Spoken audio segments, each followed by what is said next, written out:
1 second. Okay, we're live. Go ahead. You can go live. 3, 2, 1. Shalom, shalom. First and foremost, we want to give all praise, glory, and honor to the Most High Yahweh in the name of His Son Yahweh Shai, and greetings to the 12 tribes of Israel who are scattered to the 4 corners of the globe. Shalom. My name is Brother Yakanan, and to my right is Brother Gamariah. We are Hebrew chosen elect here in Newcastle County, Delaware. We are located at Rose Hill Community Center, Classroom 110B. We have Shabbat service from 12 a.m. to 3 p.m., and we would appreciate it if you would join us. And today we're going to continue in a Torah reading in the book of Genesis, and we're going to continue on where we let off last week. And if you're able to follow along, please follow along as we go along through the scriptures. It's like the brother said, we left off last week. We did the breakdown on Genesis 1. So we'll be starting in Genesis chapter 2 this week. So everybody go ahead and turn to chapter 2 of Genesis. Let me share my screen for you to start reading. Are you cross-share? I'm already on there. I'm sharing the Rise of the Chosen, all the channels on my end. And, you can check it real quick. Yeah. But I definitely straight over here.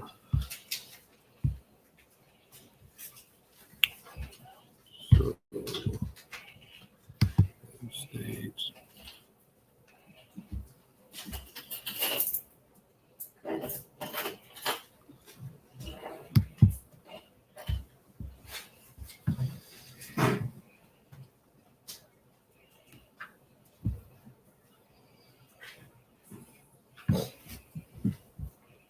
I haven't got you on right. You hear me? Let me check real quick. It is a delay though, remember, so.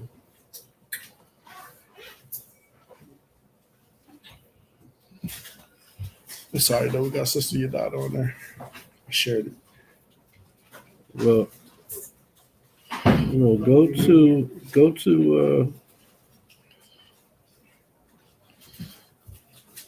I got you. Give me 1 second.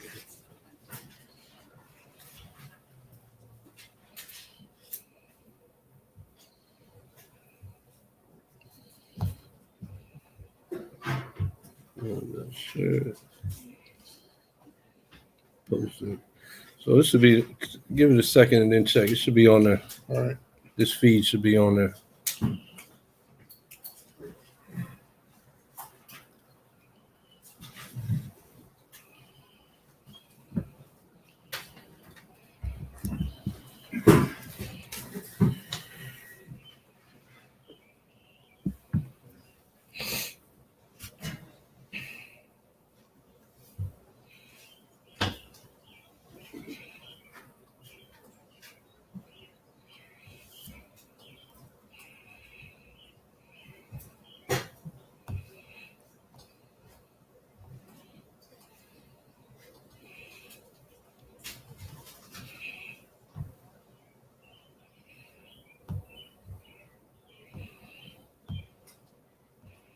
All right, we got you live on YouTube. I'll share it anyway, don't worry. Mm-hmm. I don't know why it ain't up yet though.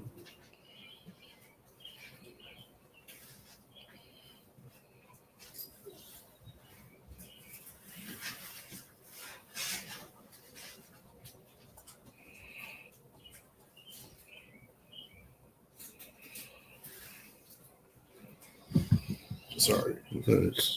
Anybody online, slack you for delay, trying to get everything situated.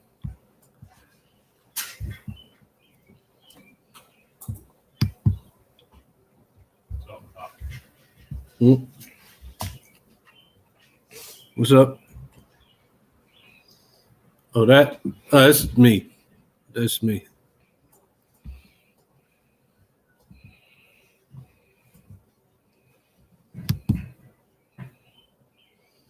But while he gets that, I'll go ahead and start reading though.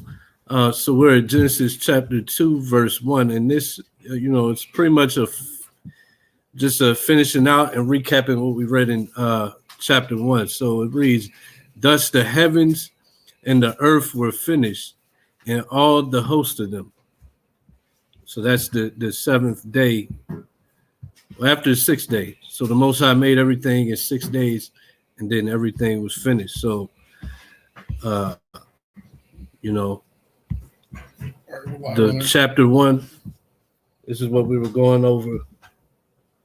I just put this up. There's some more scriptures that y'all can grab later.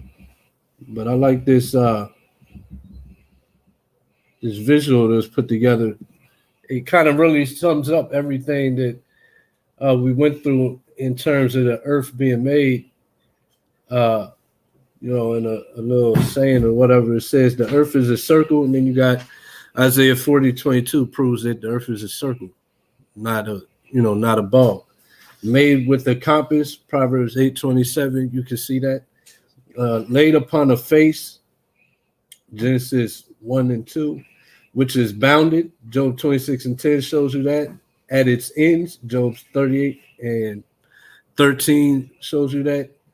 It does not move. We read that in Psalms. And it is covered by a dome, the firmament, that's Genesis 1, containing the sun, moon, and stars. So Genesis 1, we learned that the sun and moon stars is inside the firmament, not outside in outer space, which are revolving. Psalms 19:6 will show you that they're moving. They're always in involvement. Sirach 43 and 2-5 will also show you that. Above and below is water. So, all those things we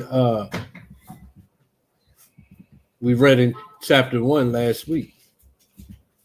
And we see that everything that the Bible says is opposite from what Esau taught us in his science class and in space class and NASA and all the deception, right? Which we're going to get to hopefully in this class. Even NASA, that word NASA alone is tied into the deception being the meaning of it. But we'll get to that. Job 38:14 says, "The earth takes shape like clay under a seal. Its features stand out like those of a garment." So this image shows you, like, if you know what a seal is back in the day, they would seal up letters or writings by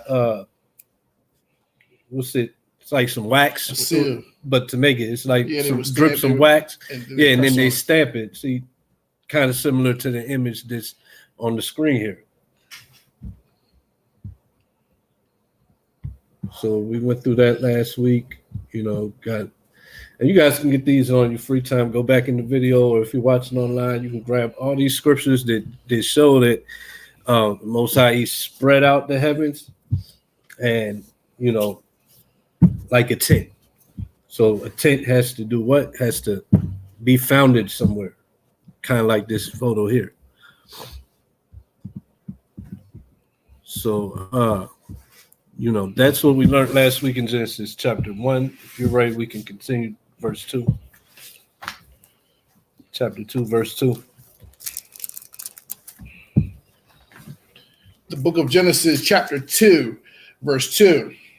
"And on the seventh day, Yahweh ended his work, which he had made, and he rested on the seventh day from all his work, which he had made.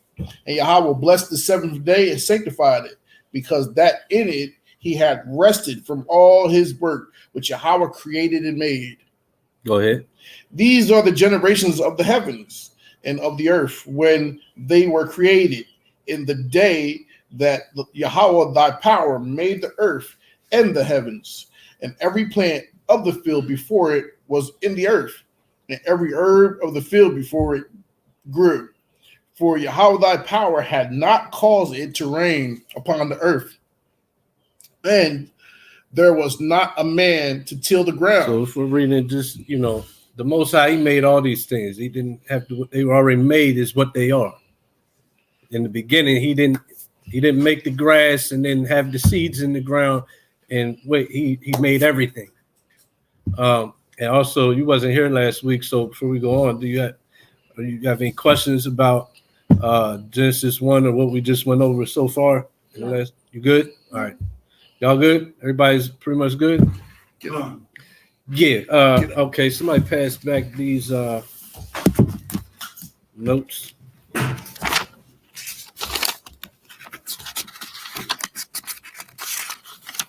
This is Genesis 1 to 3, the precepts. And he already got it. The system over there. So now, if you got a pen, there is some stuff that will be coming out that's not on there, but that's pretty much the bulk of all the information, all the precepts.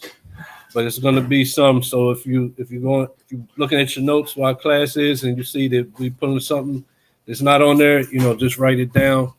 Or like I said before, you can always go back in the video and get whatever you need.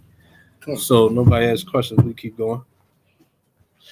These are the generations of the heavens and of the earth when they were created, in the day that Yahweh thy power made the earth and the heavens, and every plant of the field before it was in the earth, and every herb of the field before it grew.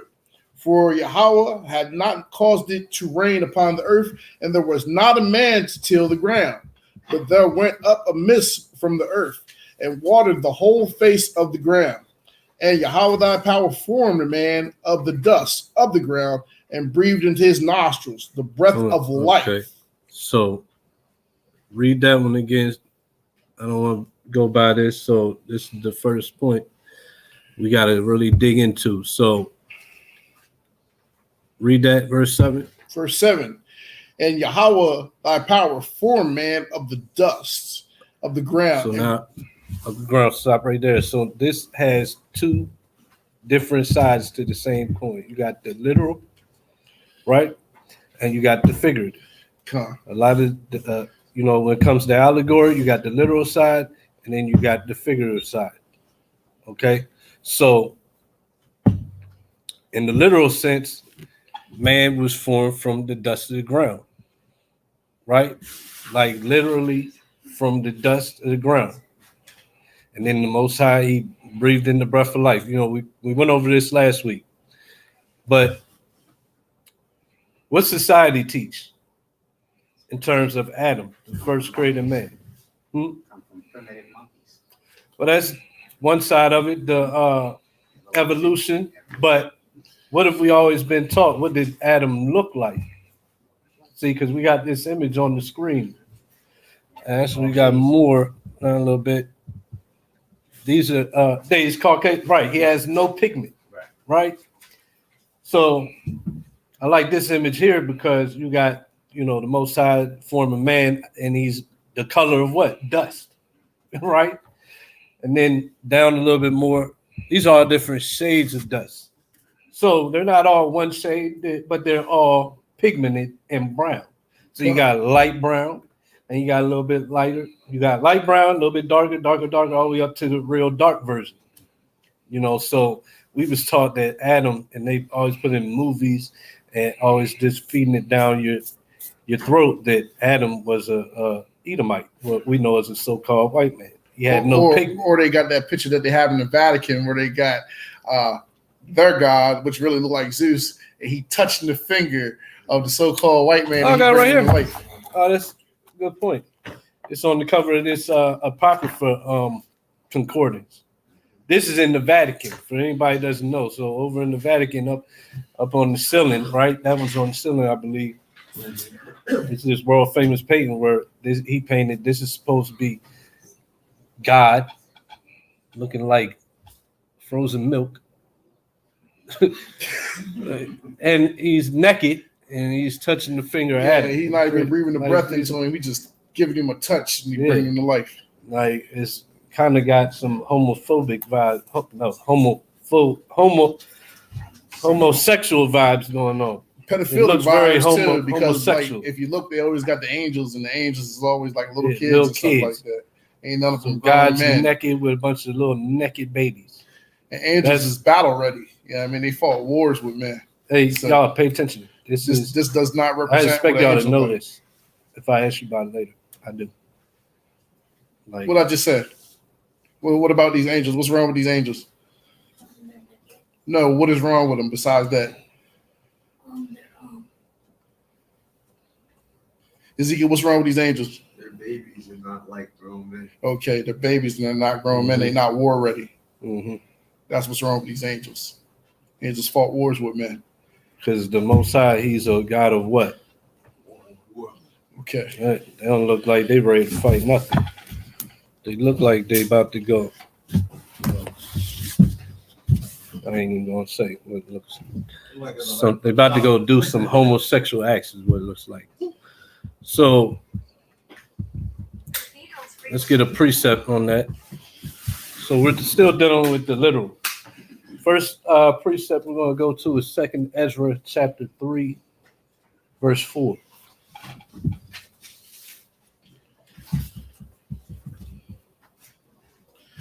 The book of 2nd Ezra, chapter 3, verse 4. O Yahweh, who bearest rule, thou spakest at the beginning when thou didst plant the earth, and that thyself alone, and commandest the people, and gavest a body unto Adam without soul, which was the workmanship of thine hands, and didst breathe into him the breath of life, and he was made living before thee.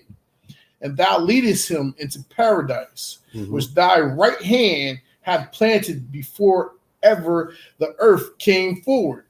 And unto him thou gavest commandment. Okay, so we can stop right there. So before the earth was formed, he was already, before it was planted, he gave a body unto Adam without soul. We kind of went over that last week. What was that address again? This is 2nd Ezra chapter 3, verse 4. Ezra's. Esdras, yes. Chapter 3, verse 4. Yes, sir. That's where we read from. All right, and we went to 6. Okay, I got it. So from there, though, now go to Wisdom of Solomon 15:8.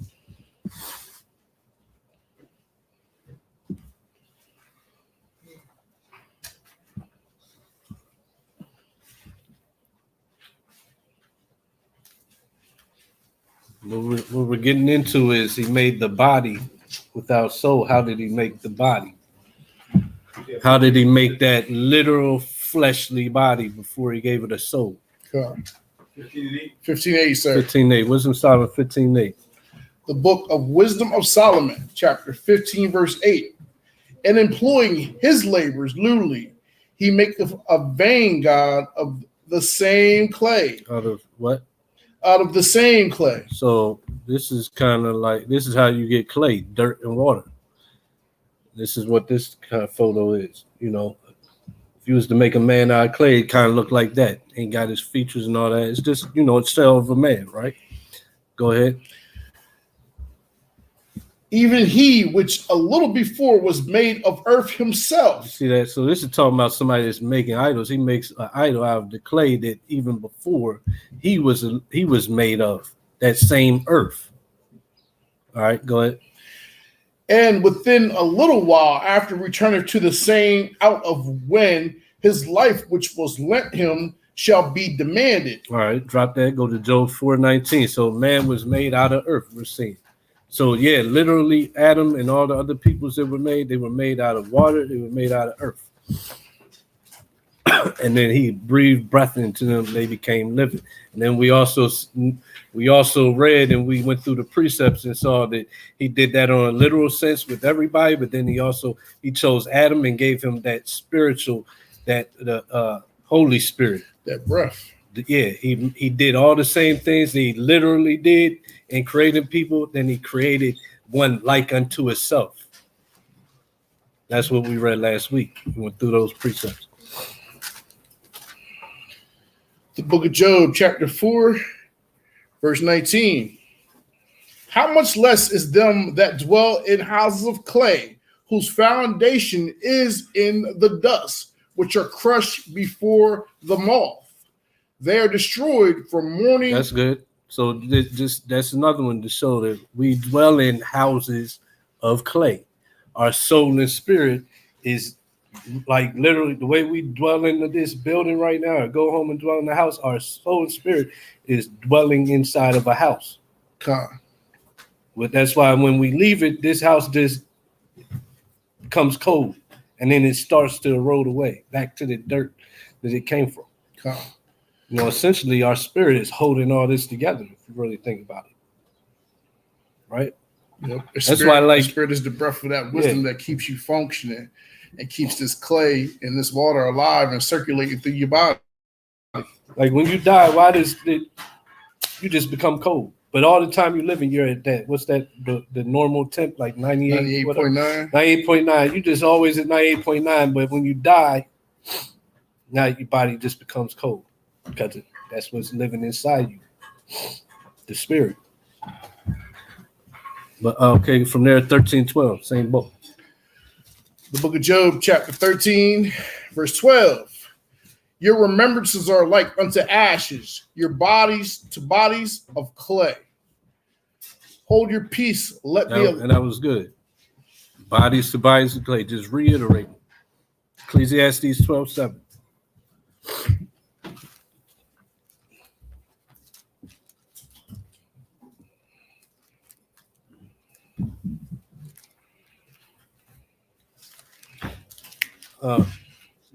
Also, you guys, that's why we got the screen here. Y'all don't got books, but you can see what we're reading right up there. See that? Right now we're going to this one. See where that is? See that red thing? That's where we're at. Ecclesiastes 12:7. The book of Ecclesiastes, chapter 12, verse 7. Then shall the dust return to the earth as it was, and the spirit shall return unto Yahweh, who gave it. You see that? So you got your body of dust, and then your spirit is dwelling inside of it. Once you die, the spirit will return to the Most High. So we all good? No questions? Everybody good? So now we're going to see the figurative side. Because they made them out of dust. So read that Genesis again before you read Isaiah 47:1. God. The book of Genesis, chapter 2, verse 7. And Yahweh thy power formed man of the dust of the ground and breathed into his nostrils the breath of life. So the figurative side of this, because remember, that's how he made man like unto himself. He made Adam the chosen. He made man, he made Adam the chosen. Adam the chosen is made the same way in the figurative sense. How so? We're going to read with these couple of scriptures. We're going to dig into what is the figurative meaning of coming from the dust. What does that dust represent? First one, we're going to go to Isaiah 47:1.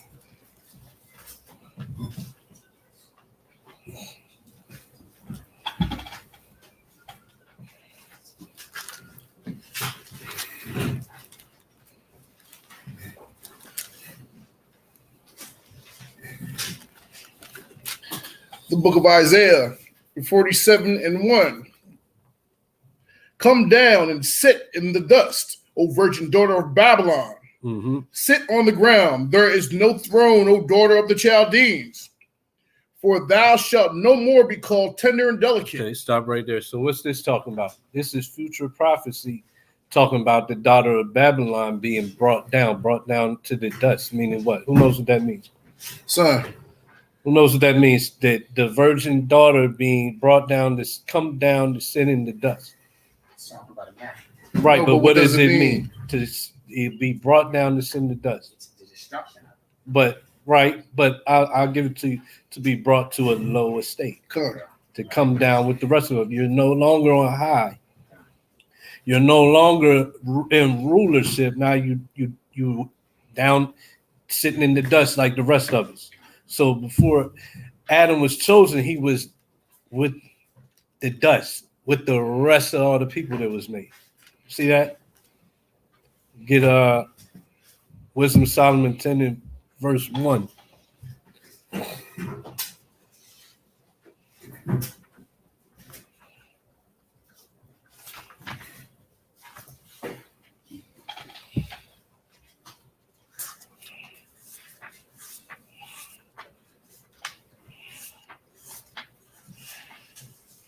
The Book of Wisdom of Solomon, chapter 10, verse 1.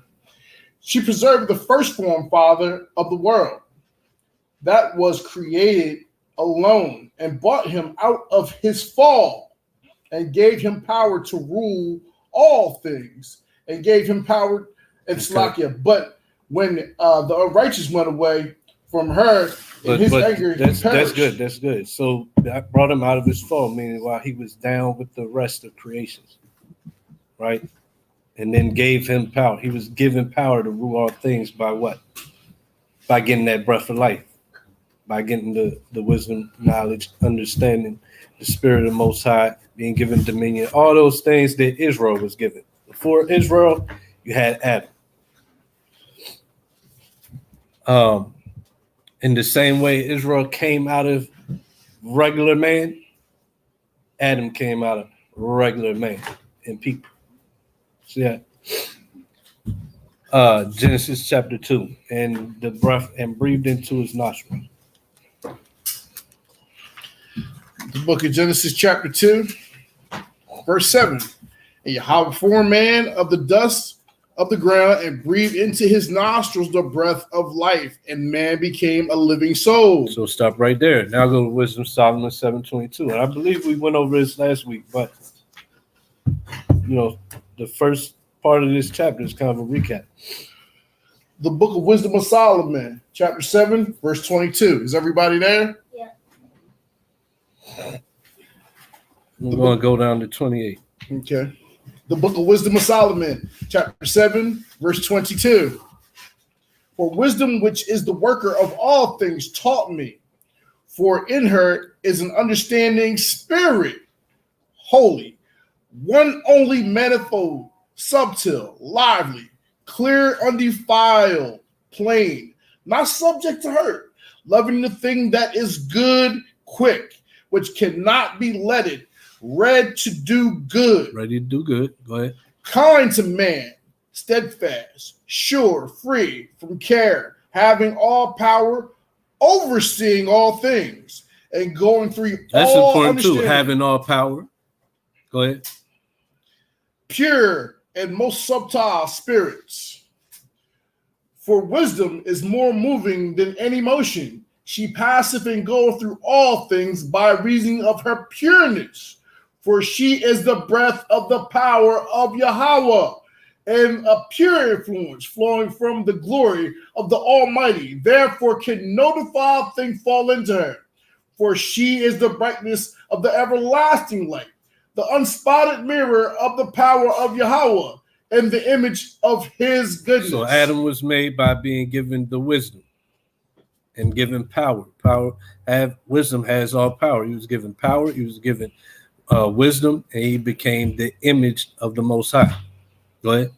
And being but one, she can do all things. And remaining in herself, she maketh all things new. And in all ages entering into holy souls, she maketh them friends of God and prophets. For God loveth none but him that dwelleth with wisdom. For Okay, drop that. Good there. Okay. Go to John 6:63.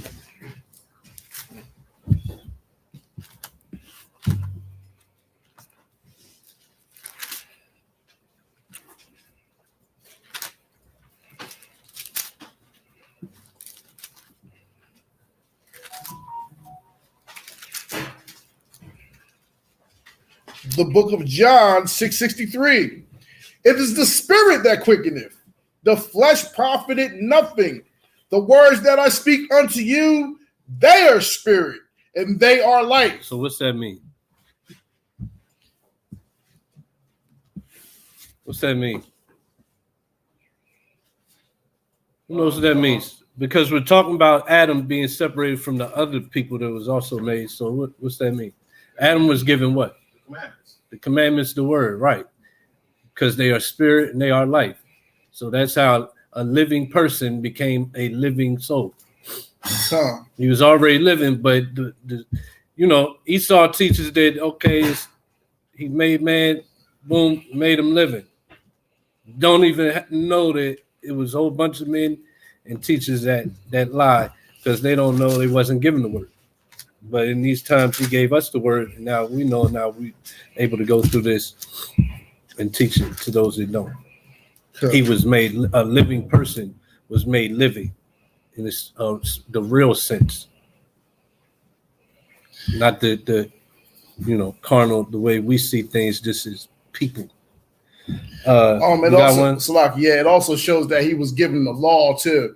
That Adam knew the divine laws that we have now. It just wasn't written to him. It was given to him in spirit. And he knew all these things.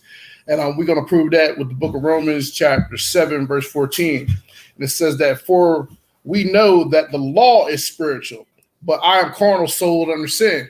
And he was living through the spirit because he was given that, being the form of the Most High right then and there, created in man. He was the perfect lineage that was chosen out of all living men at that time. What's that address? It's the book of Romans chapter 7, verse 14. You got more on it? No, that's all we need. Oh, all right. So, yeah, and that's where we were going. That point you just made. It's actually the next precept, 2 Ezra 14:22.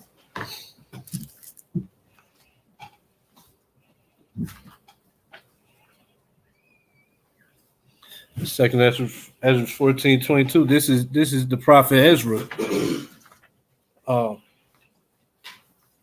asking the Most High to give him his Holy Ghost, his Holy Spirit. Salakia. The book of 2 Ezra, chapter 14, verse 22. But if I have found grace before thee, send the Holy Spirit into me, and I shall write all that have been done in the world since the beginning, which were written in the law, that men may Hold on. All right. Which were written in the law. This is the point.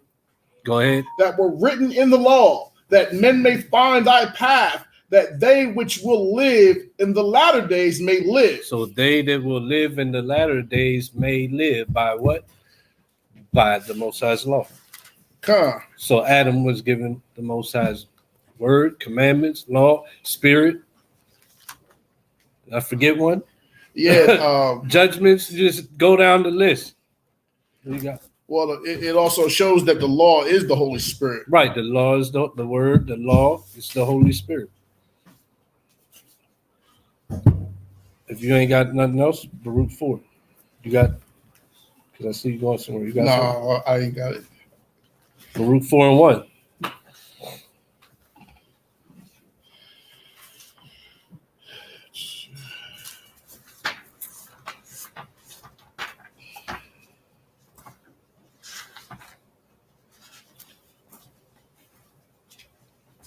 I'll read it. Go ahead. You there? The book, yeah. Well, I got it on the screen. So Baruch 4:1. This book of the commandments of Yahweh and the law that endureth forever, all they that keep it shall come to life, but such as leave it shall die. See that? So all the same points. So this is what Adam was given. That separated him from all the other people that were already created as well. Now we can go back to Genesis 2.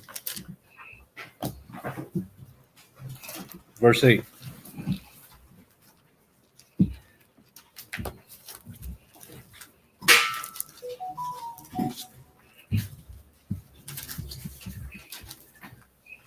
Book of Genesis, chapter 2, verse 8. And Yahweh thy power planted a garden eastward in Eden, and there he put the man whom he had formed, and out of the ground Okay, read that again. Salakia. And Yahweh thy power planted a garden eastward in Eden, and there he put a man whom he had formed. Okay, so stop right there. So what this is telling us, he got us thinking that, okay, people were made, man. Well, Adam was made, and then he made a garden, and he put him in the garden. He didn't close the book. It has a whole deeper meaning than that. So Adam was what is really meaning is Adam was exalted and given dominion. All right. So how we going to prove that? Numbers 24, verse 5-7. So you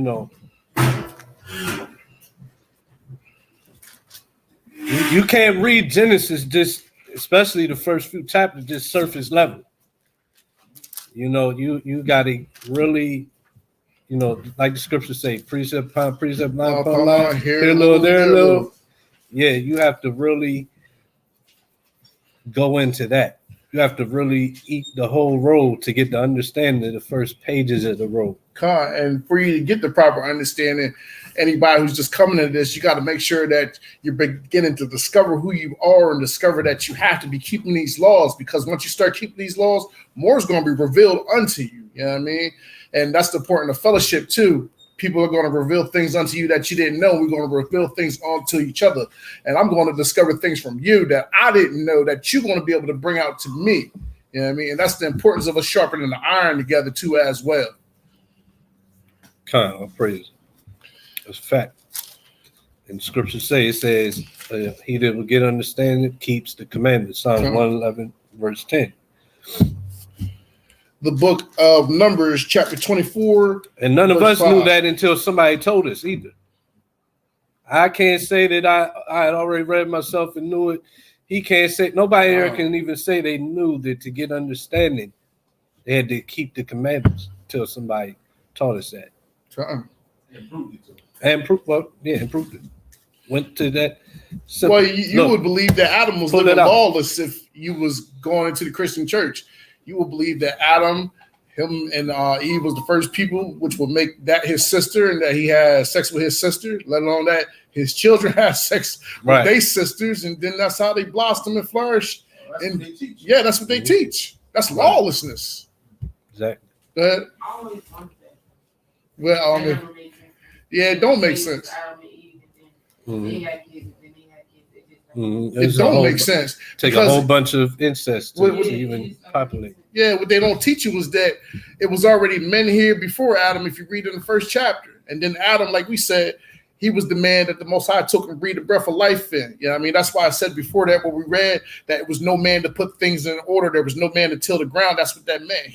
Adam was put here to put things in order. And his lineage is here to put things in order. So if we from the lineage of Adam, that's what we here for, to put things in order. And we got to take back our helm. We got to take back our throne and begin to put things back in order. And then once we put things back in order, you know what I mean, their time is up. Mm-hmm. Yeah.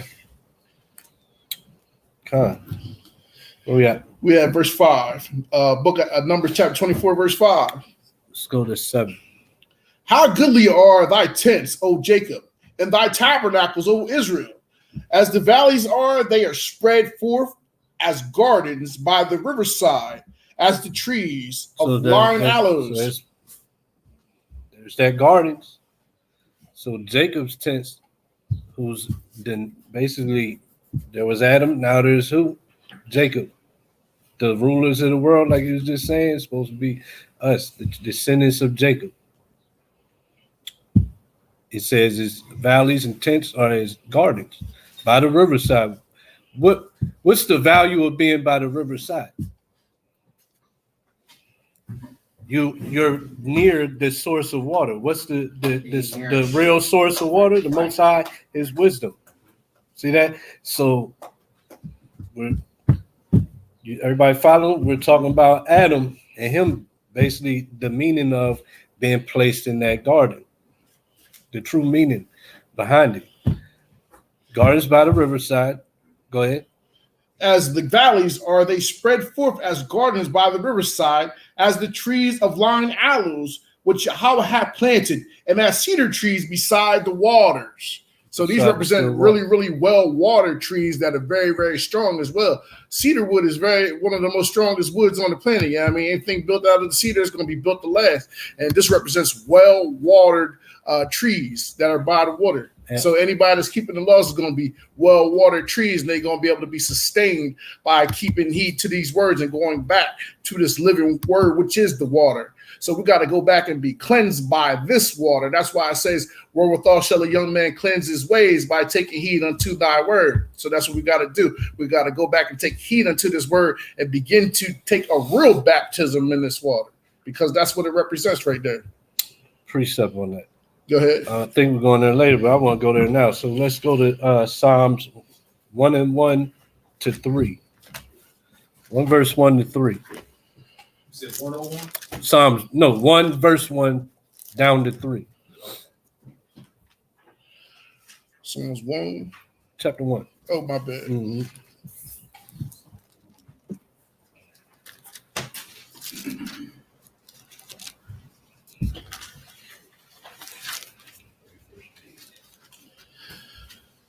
The book of Psalms, chapter 1, verse 1.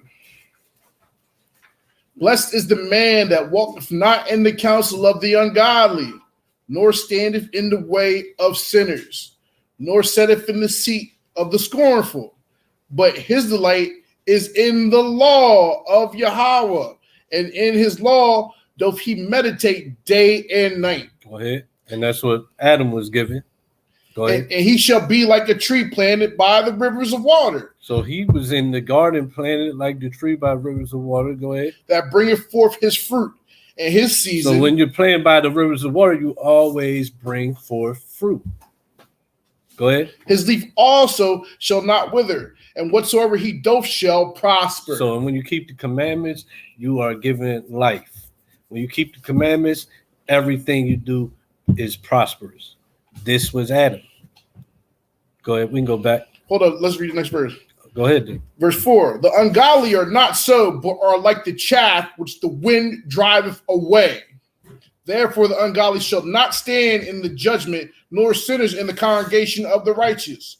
For Yahweh knoweth the way of righteous, but the way of the ungodly shall perish. And and we know a couple chapters later what happens when Adam turns away from that. That's when death is the judgment he receives. Before that, Adam was reading about being given the laws and the commandments and being brought to life. He wasn't supposed to die. You got anything on it? No, I agree. I'm in agreement with it. All right. Let's go back.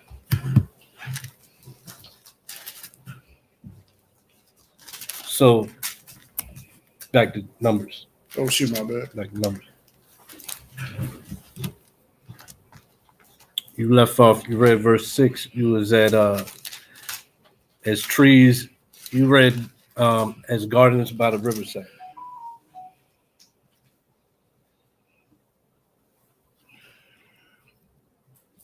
The book of Numbers, chapter 24, verse 6. As the valleys are, they spread forth as gardens by the riverside, as the trees of Lauren aloes, which Yahweh hath planted, and as cedar trees beside the waters.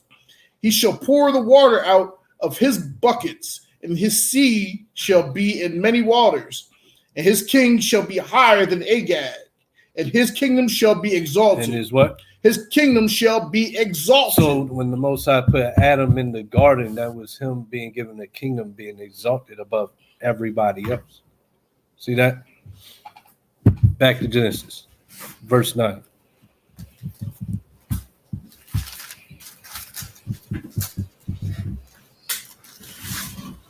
And I think that's an add-on. I don't think that was on the paper.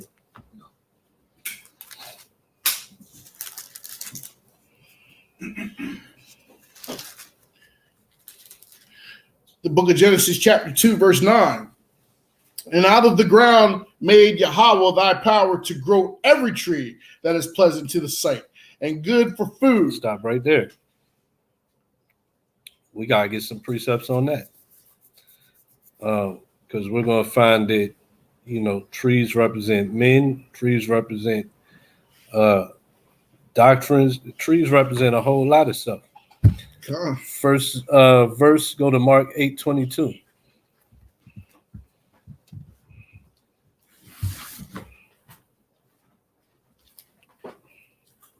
And then you also have real trees and plants. Said he made them before the earth grew, before anything grew. They already made. So you have the literal plants and trees, and you got what the Most High is really talking about. Right? Go ahead. The book of Mark, chapter 8, verse 22. And he cometh to Bethesda, and they bring a blind man unto him, and besought him to touch him. It's talking about the Messiah. And he took the blind man by the hand and led him out of the town. And when he had spit on his eyes and put his hands upon him, he asked him if he saw aught. And he looked up and said, I see men as trees walking. I see men as trees walking. And I got the verses before because what? Yahweh, he's opening this man's sight. And now he sees trees walking. The same way Yahweh, he's opening our sight or opened our sight, whichever, wherever you're at in your walk, Yahweh is opening that sight. And now you understand when I'm reading trees in the book of Genesis, it ain't just talking about what we see when we walk outside. It's talking about people. Come. We know that now he opened our sight. Now we understand that garden's talking about getting the kingdom. Go to Ezekiel 31:3. The book of Ezekiel, chapter 31, verse 3. Behold, the Assyrian was a cedar in Lebanon with fair branches. So the Assyrian being that's a person. The Assyrian being a cedar, which is a tree with fair branches. Go ahead. And with shadowing shroud, and of the high stature, and his top was among the thick boughs. The waters made him great. The deep set him up on high, with her rivers running round about his plants, and sent out her little rivers unto all the trees of the field. Therefore, all the what? All the trees of the field. All the rest of the peoples. Go ahead. Therefore, his height was exalted above all the trees of the field, and his boughs were multiplied, and his branches became. So Adam was exalted above all the other trees of the field. Go ahead.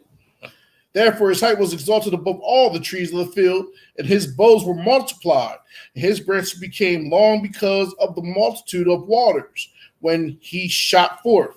All the fowls of heaven made their nests in his boughs, and under his branches did all the beasts of the field bring forth their young, and under his shadow dwelt all great nations. Under his shadow dwelt this is a tree. This is talking about a tree. Go ahead. Thus was he fair in the greatness, in the length of his branches, for his root was by great waters. Mm-hmm. And those waters represent wisdom. Mm-hmm. The Most High's living waters. The cedars in the garden of Yahweh could not hide him. So that's what we're going to read when he goes off. He tries to hide. They couldn't hide him. The fir trees were not like his boughs, and the chestnut trees were not like his branches, nor any tree in the garden of Yahweh was like unto him in his beauty. I have made him. That's good. That's good. Go to Psalms 1. Well, we just read it. We ain't even got to go there. Psalms 1 and 1, we read it. So you can go back there real quick. Just read the verse 3.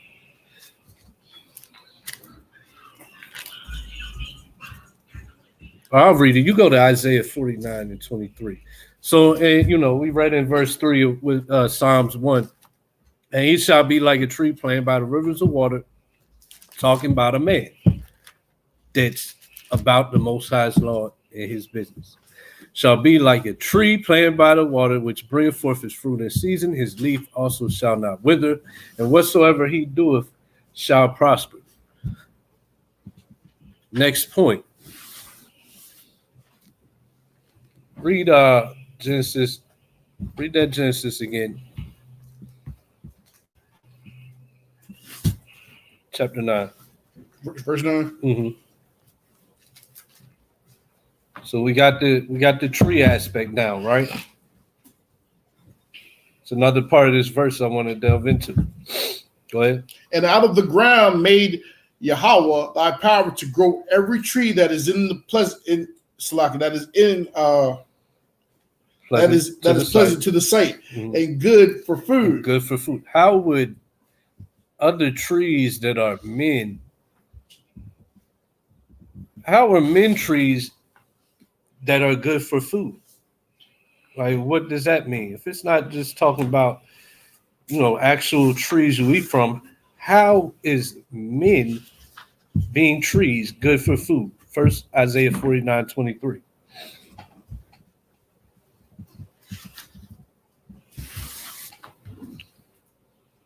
So we established that Adam was given dominion, put above all the other people, all the other nations, all the other ethnicities. He was put above everybody. How are the rest of those trees good for food?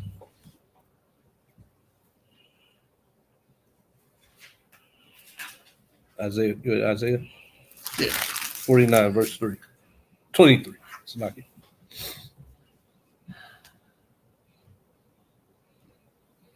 Go ahead. No, nobody got an answer? Okay. Oh, No, they waiting. This Oh. is the answer here. We're getting into The it. book of Isaiah, chapter 49, verse 23. And kings shall be thy nursing fathers. This is the classic. This is the street speaking classic. King shall be thy nursing fathers. And their queens thy nursing mothers. So what is that? You get nourishment. You're getting fed. You're getting the other nations, the other people's resources, their riches. I mean, use it in, if you've been on the street, use it in gang terminology as well. If y'all go take over a set, the other people from the other set is food. Mm-hmm. You know what I mean? So it makes a lot of sense. You know what I mean? And that's how you know this was written from our linguistics. Right. Go ahead, keep going. Bow down, and kings shall be thy nursing fathers, and their queens thy nursing mothers. They shall bow down to thee with their face toward the earth, and lick up the dust of thy feet. That's another one you can put with the dust precepts if you want. You can take that in your notes. Where we went over the dust, you can insert this right in them notes with the dust too. Go ahead. And that also represents us taking back the crown and them going back to the lower state. And thou shalt know that I am Yahweh, for they shall not be ashamed that wait for me. Now go to 60, verse 10. Same book. Yeah, come. What was that again? That was Isaiah 49, The second one you just said. 60, 60 and 10. 60, 10? Yeah, down to, we're going to go to 16. The book of Isaiah, chapter 60, verse 10. And the sons of strangers shall build up thy walls, and their kings shall minister unto thee. For in my wrath I smote thee, but in my favor have I had mercy on thee. Therefore thy gates shall be open continually. Mm-hmm. They shall not be shut day nor night, that men may bring unto thee the forces of the Gentiles. So that what? Read that again. That What men are we may- talking about? That For men may, hold on, for you two or three. What are we talking about? You should know. What are we talking about? Y'all need to pay attention. We're talking about how other people or nations can be food for another nation. How can they be called food? This is called allegory. This is called figurative speech. This is called parables, analogies.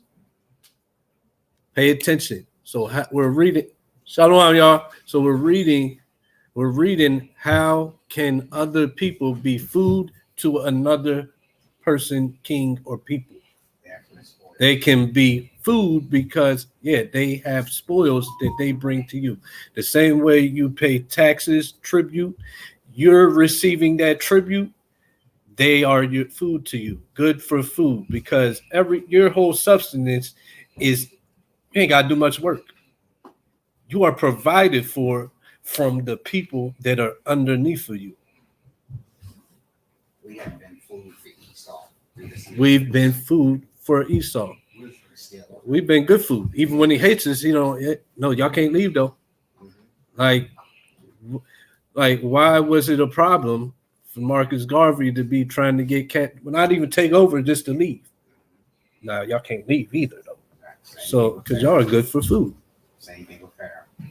Same thing with Pharaoh. same thing. Exactly. Absolutely. Like, we went through that in the reading. We read that. We're there. Mm-hmm. We're their economy. Exactly. What I was listening to one of the MLK speeches the other day.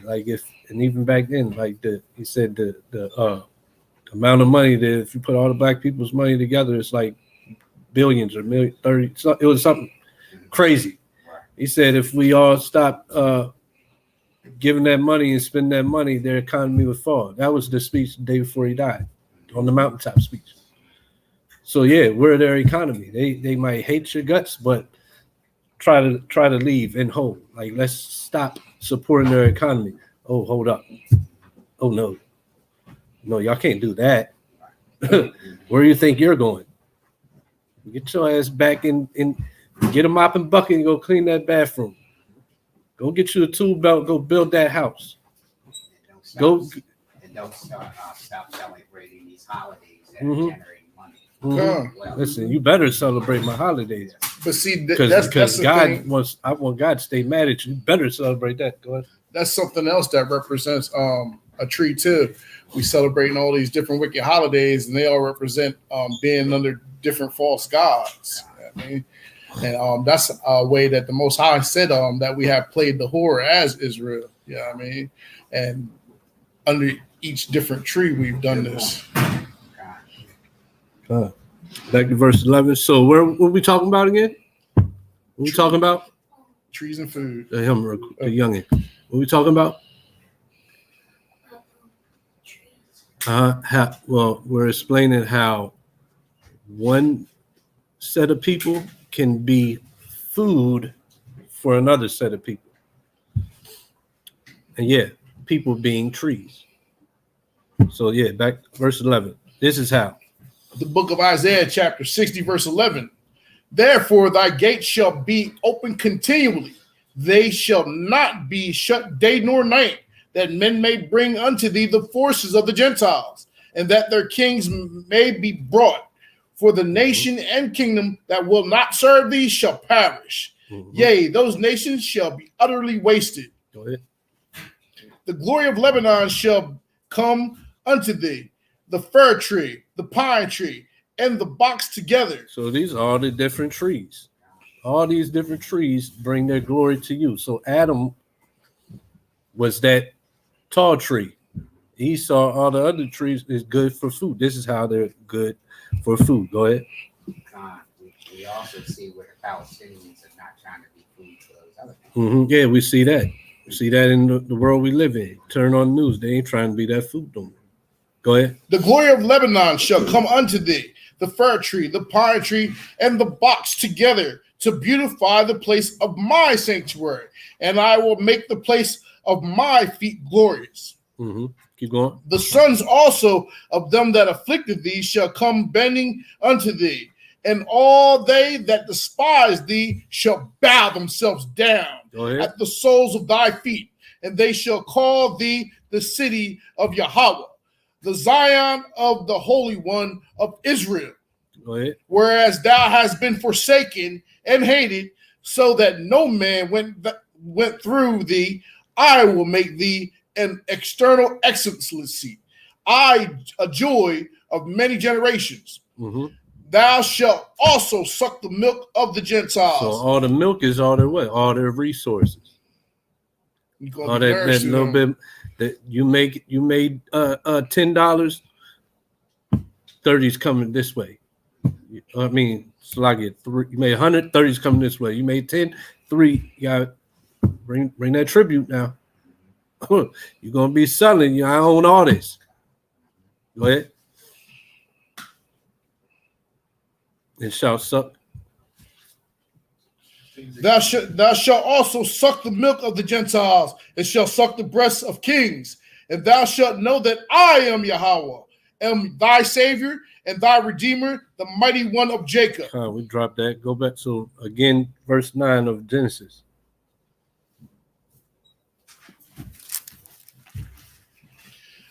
The book of Genesis, chapter 2, verse 9.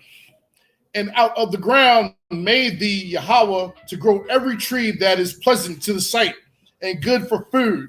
The tree of life also in the midst of the garden. Okay, the tree of life in the midst of the garden. Proverbs 3:18. What's that talking about? So we know that you got the trees as people, but then you also got the tree of life in the midst of the garden. The book of Proverbs, chapter 3, verse 18. She is a tree of life to them that lay hold upon her, and happy is everyone that retaineth her. What's that talking about? Wisdom of who? The Most High, not just any. So, yeah, the wisdom of the Most High is the tree of life. We read earlier that you have power through it. We read earlier that, the whole list of what that wisdom does. So, in that garden, the next 2 verses explain it too. We'll go ahead and read the next 2 verses, then we'll go to the next. Verse 19, Yahweh by wisdom hath founded the earth, and by understanding have he established the heavens. By his knowledge, the depths are broken up, and the clouds drop down dew. Mm-hmm. That was it? Mm-hmm. Okay. Okay. My son, let not them depart from thine eyes. Keep sound wisdom and discretion. Mm-hmm. So shall they be life unto thy soul and grace to thy neck. See that? So that was in the garden. That was in the garden. The people's having to be in, he's the top tree. And he also, how was he what made him that top tree? The tree of life. Go to same book 11:30. The book of Proverbs, chapter 11, verse 30. The fruit of the righteous is a tree of life, and he that winneth souls is wise. The fruit of the righteous is a tree of life. You can be a part of somebody else gaining life by your fruits, by you being that righteous. Now you're also a tree. Yep, and what you sharing your wisdom, you sharing your fruits. You're a a tree of branch. life. You're a branch. You're a branch to the tree, people. to the Most High's tree. Yep. And that spirit is expressing itself through you. Yeah, I mean, you're able to share that spirit, and then you're gonna feel somebody else coupled with the spirit. Yeah, I mean, they're gonna take it, and we're gonna be able to bring ourselves out of all these false doctrines and all these falsehoods that we've been taught. And we're gonna be able to tear down these strongholds and be able to expose Satan in every aspect that he's trying to hide himself under. Every aspect. These holidays, these false religions, money, greed, love of money. We're gonna be able to just tear down everything as long as we sharing this knowledge, So, and that's what Adam was supposed to be. He was supposed to be that tree that bared, righteous tree that bared that fruit. Same way, that's what we're supposed to be. So before we go to that next one I said, let me get this real quick, just to show that. Wisdom of Solomon, I think it's. Yeah, I think you was looking for the same one I was looking for. I couldn't find it. I thought it was in chapter 3.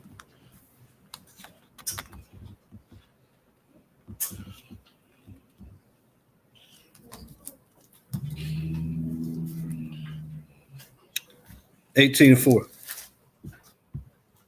Is it up there? 18:4, yep. The one I'm looking for. So like you said, wisdom song. Con 18 verse 4. So this is why the same reason he made Adam to be the same job Adam was supposed to do. That's what we were that chosen nation for. That's what Jacob was chosen for. He was a part of lineages and covenants that we just didn't keep it. We got several times to do right by the Most High, and we just simply didn't. As you see, we just went folly and more folly, especially like when you go through the book of Judges and stuff, man. We just gone through all types of foolishness and willing to do it, establishing our own righteousness. The book of Wisdom of Solomon, chapter 18, verse 4.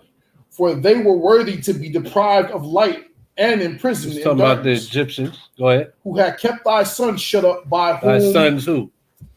Israel. It's talking about the Most High sons. They had kept Israel shut up. Go ahead. Who had kept thy sons shut up, by whom the uncorrupt light of the law was to be given unto the world. So this is our job. When we're in rulership, this is what we're in rulership for. This is why we were exalted. This is why we were chosen above everybody else. That by the Israelites, the light of the law was to be given to the world. See that? That's rulership. That's being the judges of the earth. It's all the same, going back to the same thing. And we see that the nations are trying to shut that thing down. Us getting back to that position. Because then they ain't going to be able to have homosexuality. They're not going to be able to do whatever they want. Have crack legal because that's where we're headed. Weed's legal now. Next is crack. Crack legal. They basically kind of they're giving out free needles. Like they doing their little bit of doing it subtly. Right. Just to land me back off what this brother said, we went to the summit in Florida. They had the marijuana shops, but in the marijuana shops, they were selling mushrooms too. I was shocked. I was like, you're really selling psilocybin, and this stuff make you see stuff, you know what I mean? And I ain't better than no buy-off experience. I'm trying to tell you, I took these things. Like, you should not be having these things legal. Like, it make you paranoid. You see things moving and stuff that ain't there, you know what I mean? And if you got a weak mind, like, you don't realize that this stuff is really not there, you know what I mean? So you're going to be bugged out if the wrong person take this stuff. They're going to be running around screaming like, yo, what's going on? You know what I mean? So they done made this stuff legal there. So you can walk in the store, the same store. We was there in Ybor City, the same spot where you can buy your bud. You can buy you some mushrooms and walk around tripping. You can do that here now. Can you? Like you're right. I thought I was seeing weed gummies the whole time because they in the same glass shelf. But I just noticed like a week or so ago, these things don't say weed, they say shrooms. They got little shroom packs. And they dressed up, to draw the eye. It looked like, little ice cream cones. Yeah, stuff like little that. ice cream cones or fruit snack packs. You know how they make the fruit snack pack, stand out and pop to draw the kids. Like, that's exactly how they packaged. And they flavored it up for you too, because like if you eat it the way it is, it's nasty too. So like the whole plot is to keep us out of our mind. Yeah, it's kind. Keep us in Wonderland, madness and blindness. So, did we read 11:30? Yeah, we did. Sirach 19:18. Hold on, let me hold this. You got something? I had something for us being under the trees as the nations. Us being under? Yeah. Yeah, it's the book. Paraphrase it, maybe I know. I'm gonna read it. I got. Oh, you got it. All right, go ahead. It's the book of Jeremiah. So we're back on people being trees. Yeah. All right. So add this to your trees for people. Okay. The book of Jeremiah, chapter 3, verse 6.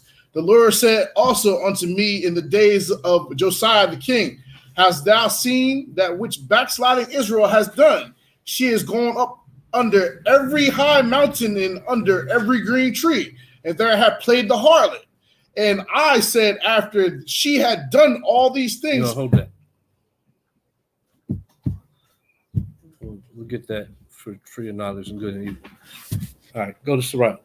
Hold that. Okay. That'll go better with the next set we're going through, I think. Okay. But that's a good one, definitely. So Sirach 19:18, and we'll read to 19. And then we'll tackle the next point.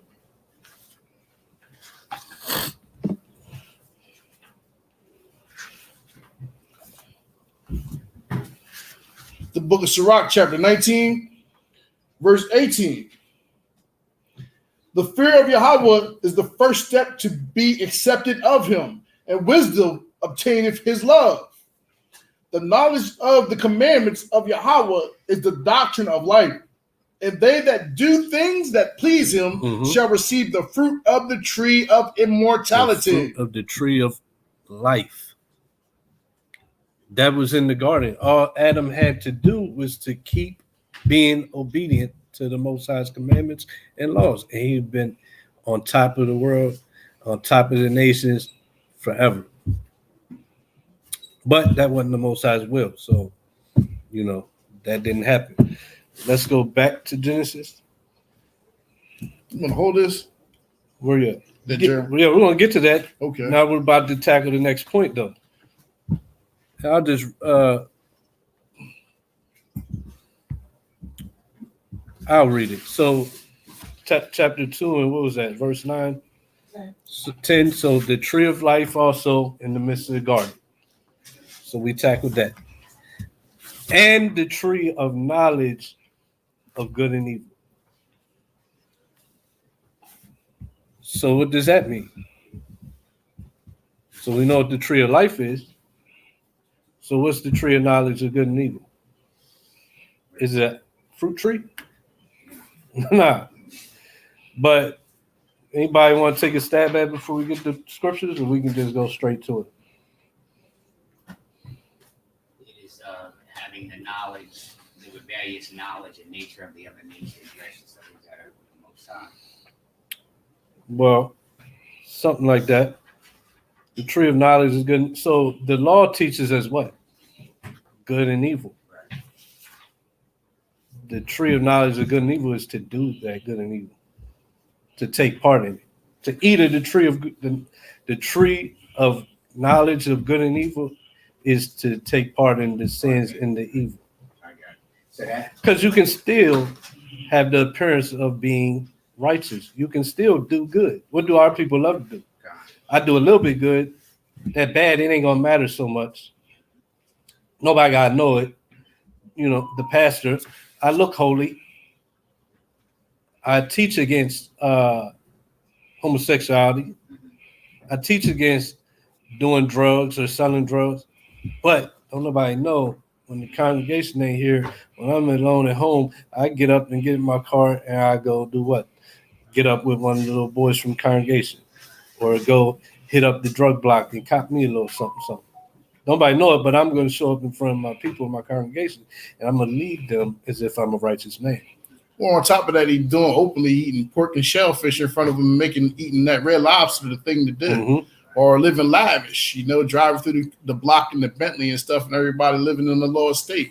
Yeah, I mean, you're not showing them that you meek and humble. You driving through the neighborhood and you got a house paid for by the congregation, and then you driving a Bentley or a Maybach through the neighborhood. It don't make no sense.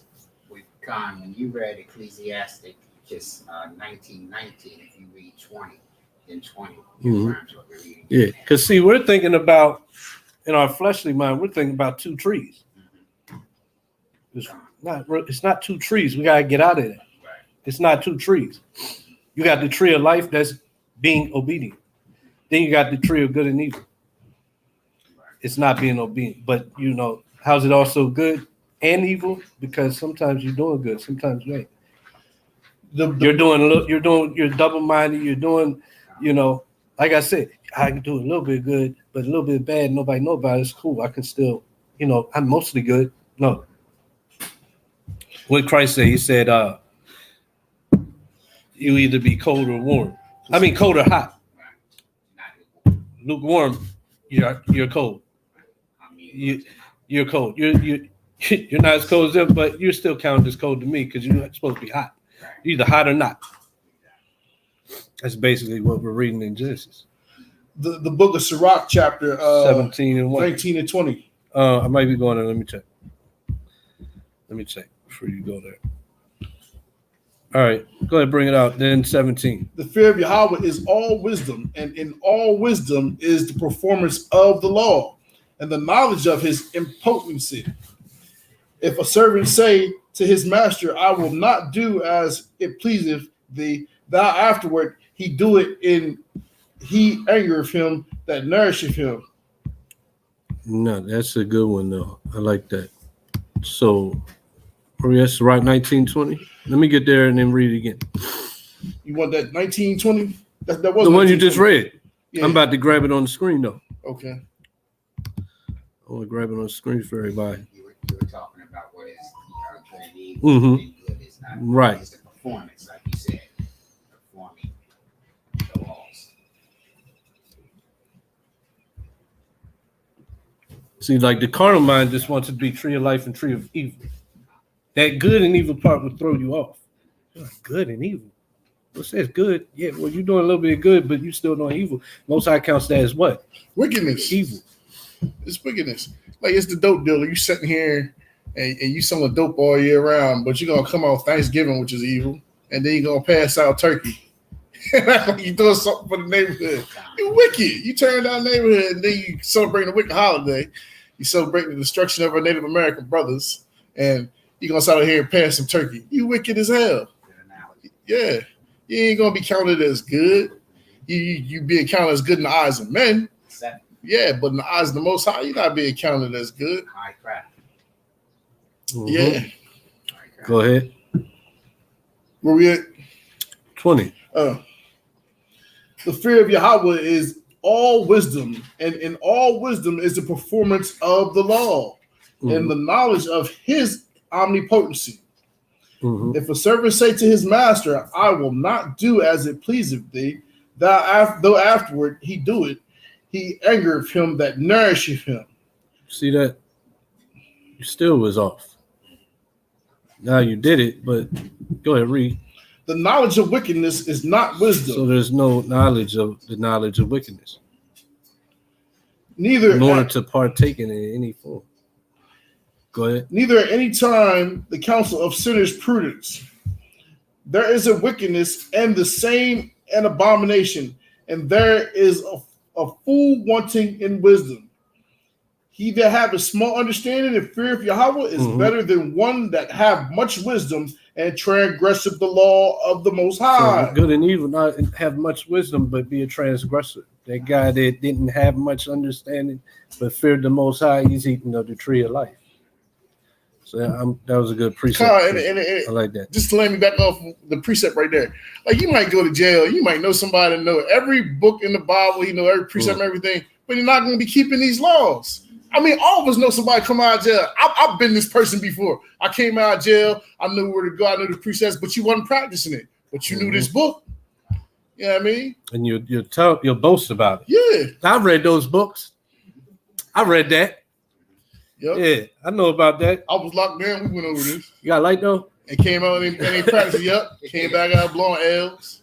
Being a witness against yourself. Being a witness against I yourself. read that out.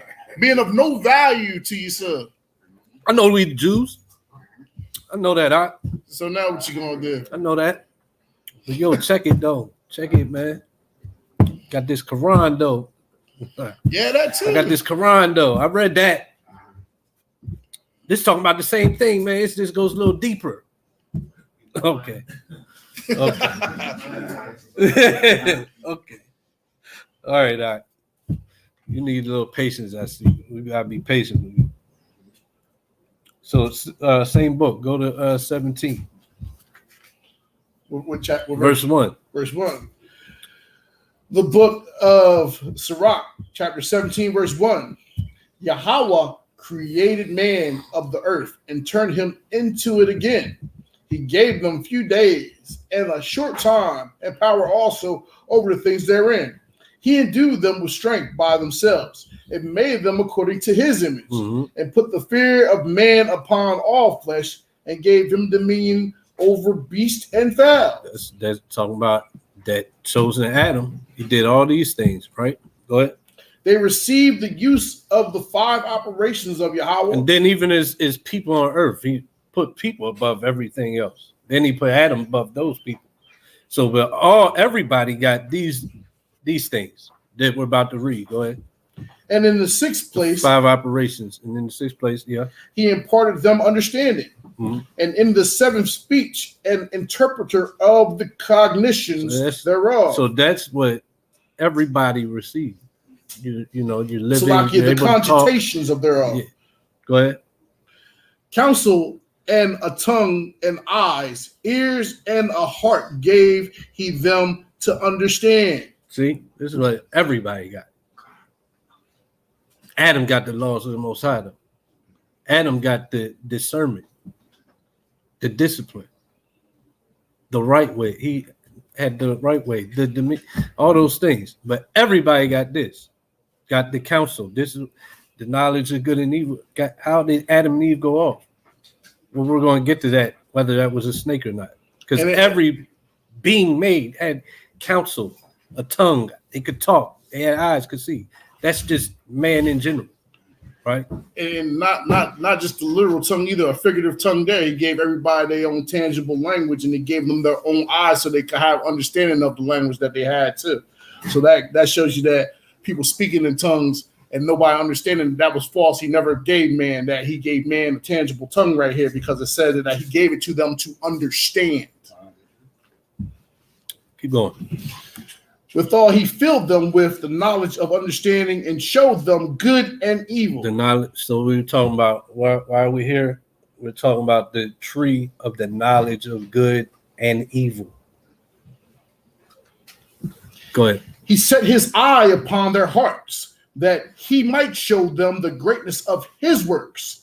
He gave them to glory in his marvelous acts forever, that they might declare his works with understanding. Mm-hmm.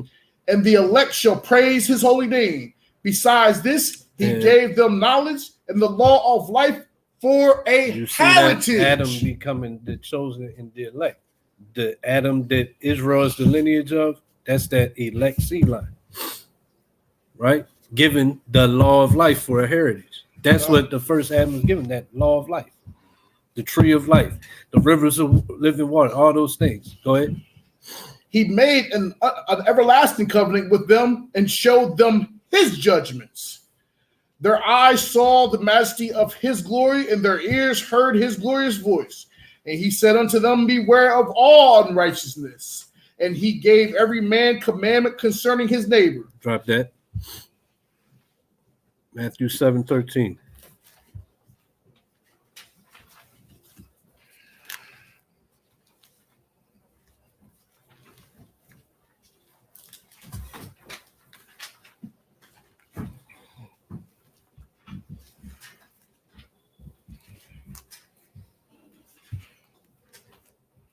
The book of Matthew, chapter 7, verse 13.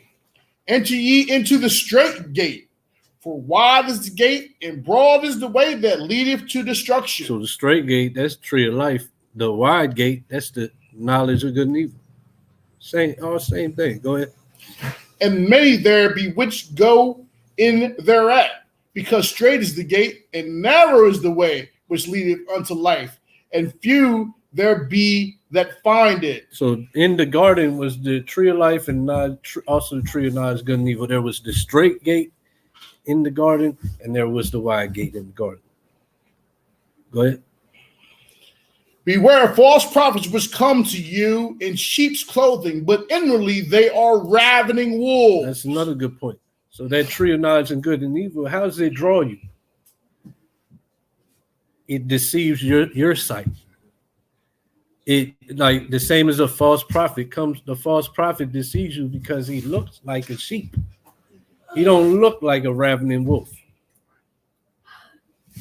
Truth in part. Mm-hmm. Go ahead. Yep, and just to let me back off of that, you see most of these prosperity preachers, they coming to you nice with a suit and tie. You know what I mean? They coming to you, they clean shaven, baby faced, and a lot of people put their trust in them because they giving you a money blessing and things of that nature instead of giving you the things to save your soul. Instead, they're trying to tell you to build up the things that you need here on earth instead of what you need to store up treasures in heaven. They look good. They smell good. They seem to be charitable. They seem to care about community. They set up basketball leagues for the kids on Saturdays. You know, they got the football league going. They picking up all the older sisters for church. If they ain't got a ride, they got the van. They going to get them. This guy has to be righteous. This got to be a shepherd of the sheep. But it say, enter thee at the straight gate. You know what I mean? The straight gate, that represents us keeping the law, statutes, commandments. And then you got the wide, and that wide represents all these denominations of Christianity and false religions. That's the wide gate right there. You know what I mean? Because you ain't gonna have all these different options to get to the Most High in the kingdom if you enter in through all this wide gate right here. Because that's all that is the wide gate. It's the representation. The law, statutes, and commandments is going to be what keep you on the straight and narrow. So they could transform the scriptures to make it fit them Mm-hmm. and their desires. Mm-hmm. Yeah. Yep. Same with all different denominations. The vocab loans, the Geno Jennings, that one Edomite that really looked like something wrong with him. He got yeah. Oh man. But listen, he said he don't want to get on the airplane because he want to get on there with demons. And yeah, he's a demon. He's the head demon. Should love it on He's that a demon. airplane. You can see it in Yeah, Yeah, you you see can it see in his face. It's trying to bust through that even crazy he got. Man, Yeah. if you look at an animated picture of the Joker and you look at Joel Osteen next to it, he looked just like the damn Joker. You're like, Facts. come on, man. Facts. He do. But He's crazy. let's get 16. Verse 16. You shall know them by their fruits. Do men gather grapes of thorns or figs or thistles? Even so, every good tree bringeth forth good fruit. So if you're eating of the tree of life, you're bringing forth good fruit. And only good fruit. But a corrupt tree bringeth forth evil fruit. So you're eating from that good and evil, you're bringing forth evil fruit. It's not no in between. That's both trees we're reading, right? Matthew talking about it too. Go ahead. A good tree cannot bring forth evil fruit. Neither can a corrupt tree bring forth good fruit. Every tree that bringeth not forth good fruit is hewn down and cast into the fire. Go ahead. We'll stop there. Go to Isaiah 3 and 10.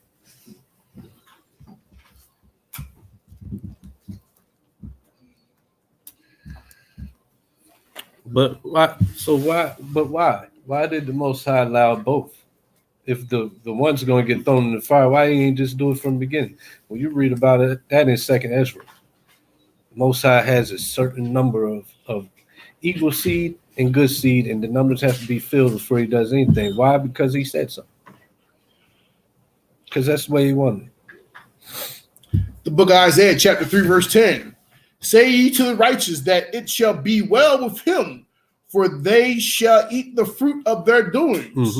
Woe unto the wicked, it shall be ill with him, for the reward of his hands shall be given him. So in that garden Adam was put in, he had the option for both. That's what it's talking about. Everybody has the option of both. You got to eat from this tree or that. Jeremiah 18, verse 15. I think this is where you was at. No, I was at Jeremiah 3:6. All right, go here. We'll still get to that. 15 to 18. The book of Jeremiah, chapter 18, verse 15 to 18. Because my people have forgotten me, they have burned incense to vanity, and they have caused them to stumble in their ways from the ancient paths to walk in paths in a way not cast up, to make their land desolate and a perpetual hissing. Everyone that passes thereby shall be astonished and wag his head. So yeah, we was given dominion. We was given a quote unquote garden, right? The promised land. And how was we going to keep that? By taking part in the tree of life. What did we do? We turned around. We ate from the tree of knowledge of good and evil. And now up to date, that's why we're here. That's why we was going through that here in Jeremiah's time. Yeah, and it say that the nation's gonna pass by and wag their heads. That's what they doing now. You know, good niggas walking by, see on the street corner. Look at these fools out here smoking on these sherm sticks, getting drunk all day. Yeah, I mean that's what they doing. Well, they come by to see that what they knew what they did to us. Yeah. Look what we did to these niggas. Yep. And they start shaking their head. Yep. And we did a good job. Yep. Oh yeah. Facts. You stupid ass niggas and spicks. These are the people that's supposed to rule over us. Look what we done to them. Yep. Verse 17. I will scatter them as with an east wind before the enemy. I put them out of this garden. I put them in the garden. He put us out of the garden. Put them in the garden, put them out. Go ahead. I will show them the back and not the face in the day of their calamity. Then said they, come and let us devise devices. Verse 18. That was 17. Yeah. Okay, yeah. It's like your own tripping. Go ahead. Then said they, come and let us devise devices against Jeremiah, for the law shall not perish from the priests, nor counsel from the wise. So at the same time, in this time, we were still boasting about having the law, though. Jeremiah's he's getting on us about how we wasn't doing that, and the Most High is going to scatter us. But we're coming back and we're still boasting about having the law. We're rebuking Jeremiah in return. Jeremiah's the one sent by the Most High to rebuke us for not keeping this, but we're boasting about how we have this. and we have the priests and we have the law. You see that? And that's the same controversy that the Israelites are having with the Christian church. Mhm. Because now that way that they have taken is a broad way. It's been stretched and manipulated by the trees of the nations of the earth. And we're trying to bring them back on the straight and narrow road. The Right. law, the law, the law. Thus said. But do you see how there's still a blinder where you're not even able to see that you're eating of the wickedness? That's the right. You don't even know. I'm eating of the tree of knowledge of good and evil. I'm not eating from the tree of life because it looks like it to the blind, to those that is really off. It still look. I think I'm doing right. I still think I'm eating from the tree of life. Well, and that's what the masses of Christians That's what- today, that right. is Israel. Right. That's our perspective. Yeah. Yeah. And we was doing it then. I This had- was in the garden. That's why we got to take off them blinders, thinking two trees. Like there's no actual tree. You know, there's no tree with little Bible verses on it. Oh, let me grab that one. Let me grab that one. And then this one over here is like a tree of like Christmas tree with idol ornaments hanging. Oh yeah, let me not go there. Look, it's in my face. I know not to deal with that. Nah, there's something that is going to deceive you. That's how you're going to take part in it because you're going to think you're still eating of the right one. I got a scripture that confirms what Brother Yakanat was just speaking on. Lamentations 2:15. All that pass by clap their hands at thee.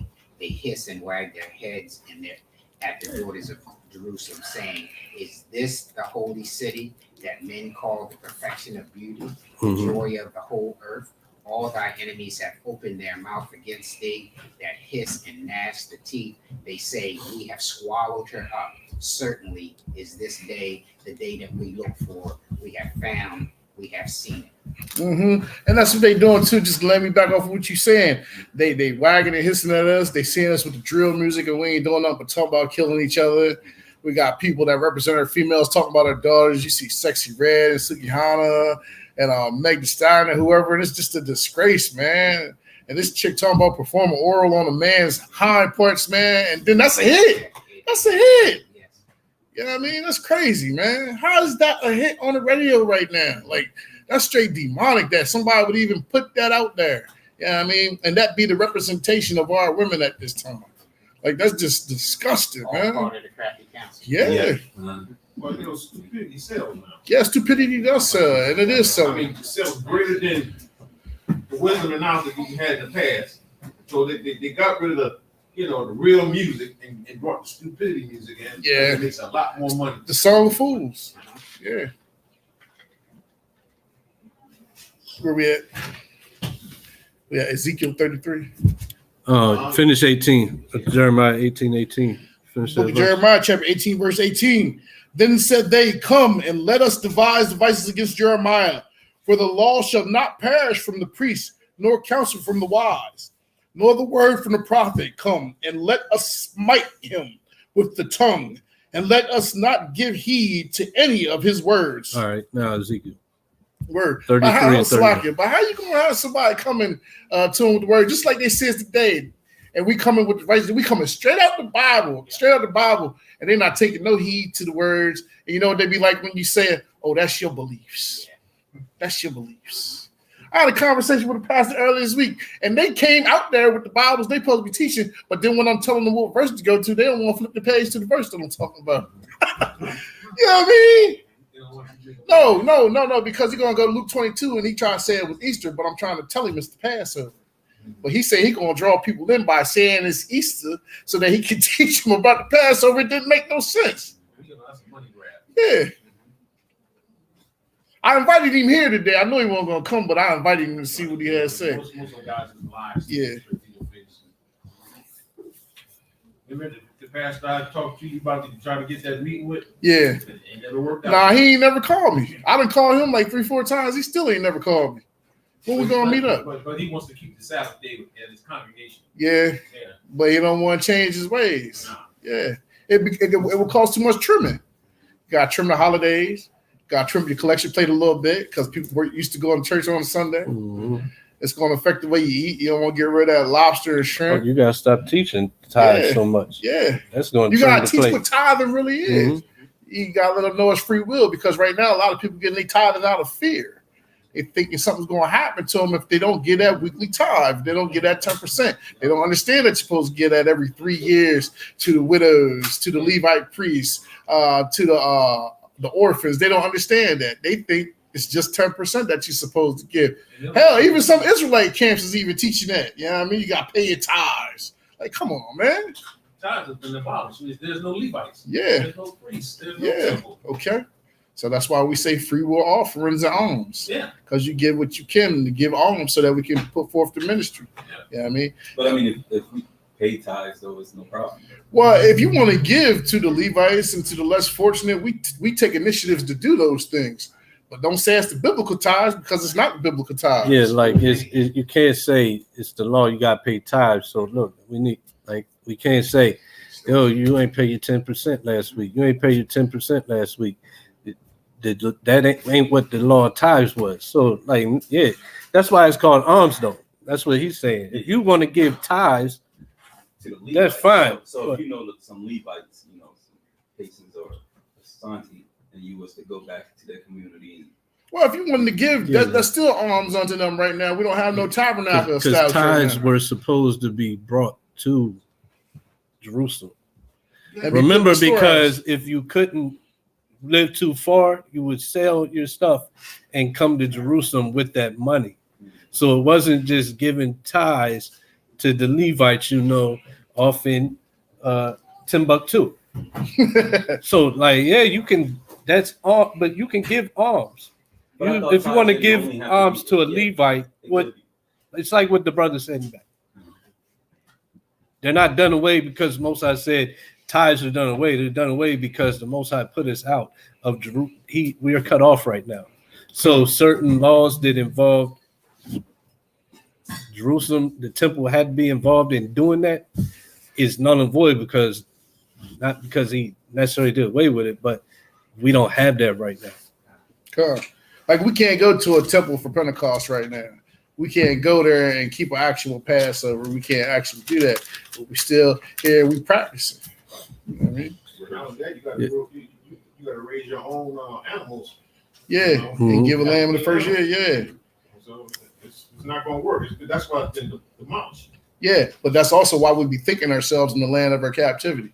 So we still got to pass it on as our heritage and let our children know that we are great men and prepare them to the search of our fathers. Yeah, and I mean, He was the faith tithe. It was once every 3 years. Yeah. So you only pay it once, and then for a 3-year period, and that's it. Yeah. But yeah, either way, let's get back. But yeah, if you want to pay tithes, I mean, there's nothing. Yeah, but if you want to give money to a Levite or a Judite or whatever, and there's nothing that says you can't. It really would be alms at this point, though. Correct. But let's get back. Where we at? 33 and 31. The book of Ezekiel, chapter 33, verse 31. And they come unto thee as thy people cometh, and they set before thee as my people, and they hear thy words, but they will not do them. For with their mouth they show much love, but their heart goeth after their covetousness. And lo, that's good. Okay. But yeah, so everybody good on that?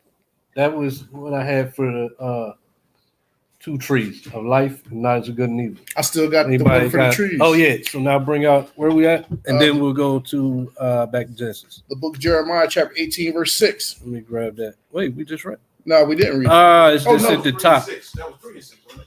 Yeah, my bad. I apologize. It's 3 and 6. I have my finger in 2 different places. Okay, let me grab it before you go there.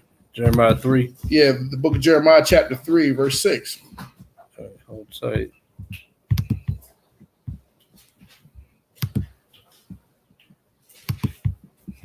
I have another precept for a tree too, as well. All right. Go ahead.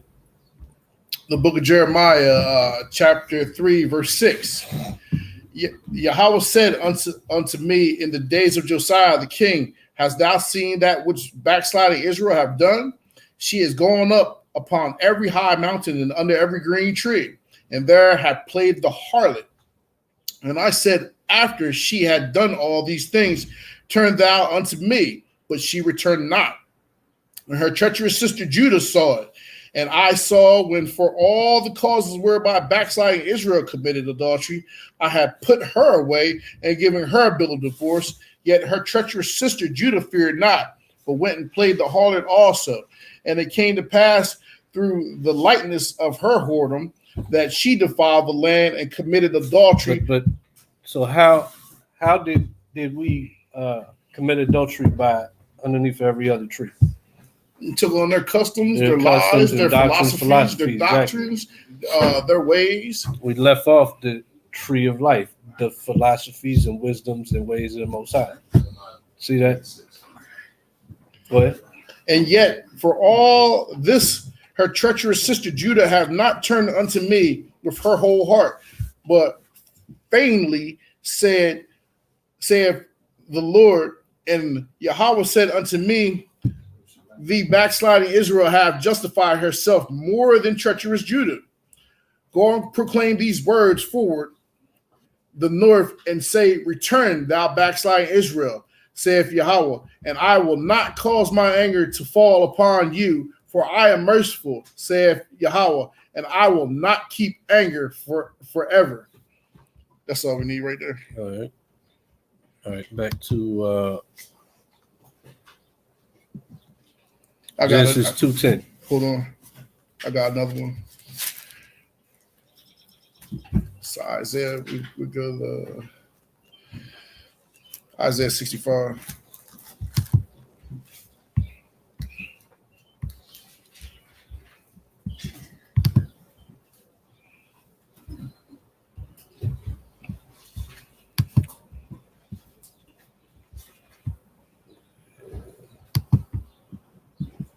Where we at?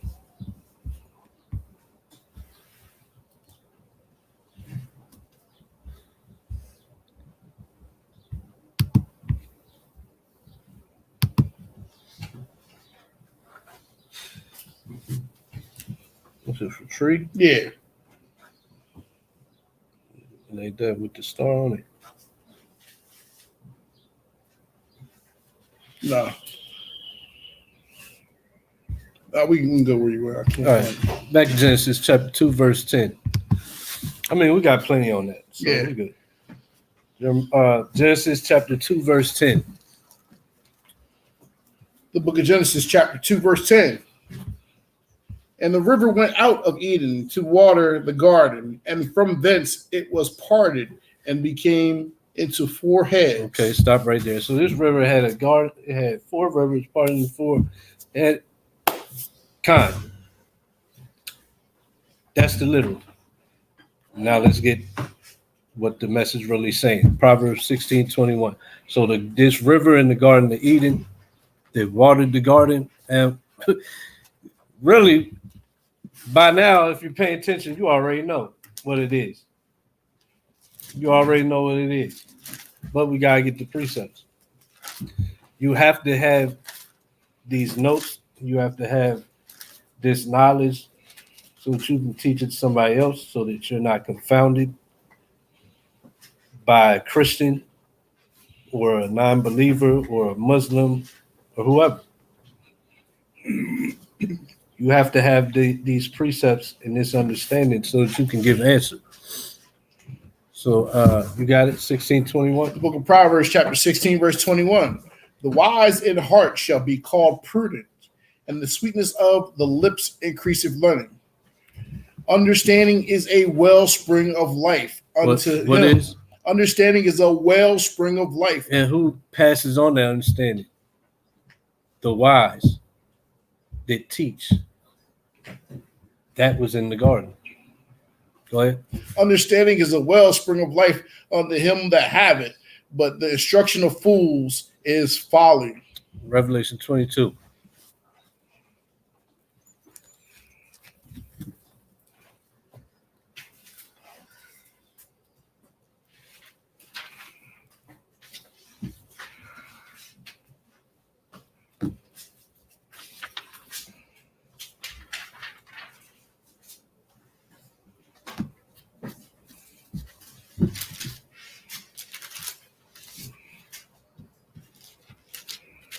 book of Revelation, chapter 22, verse 1.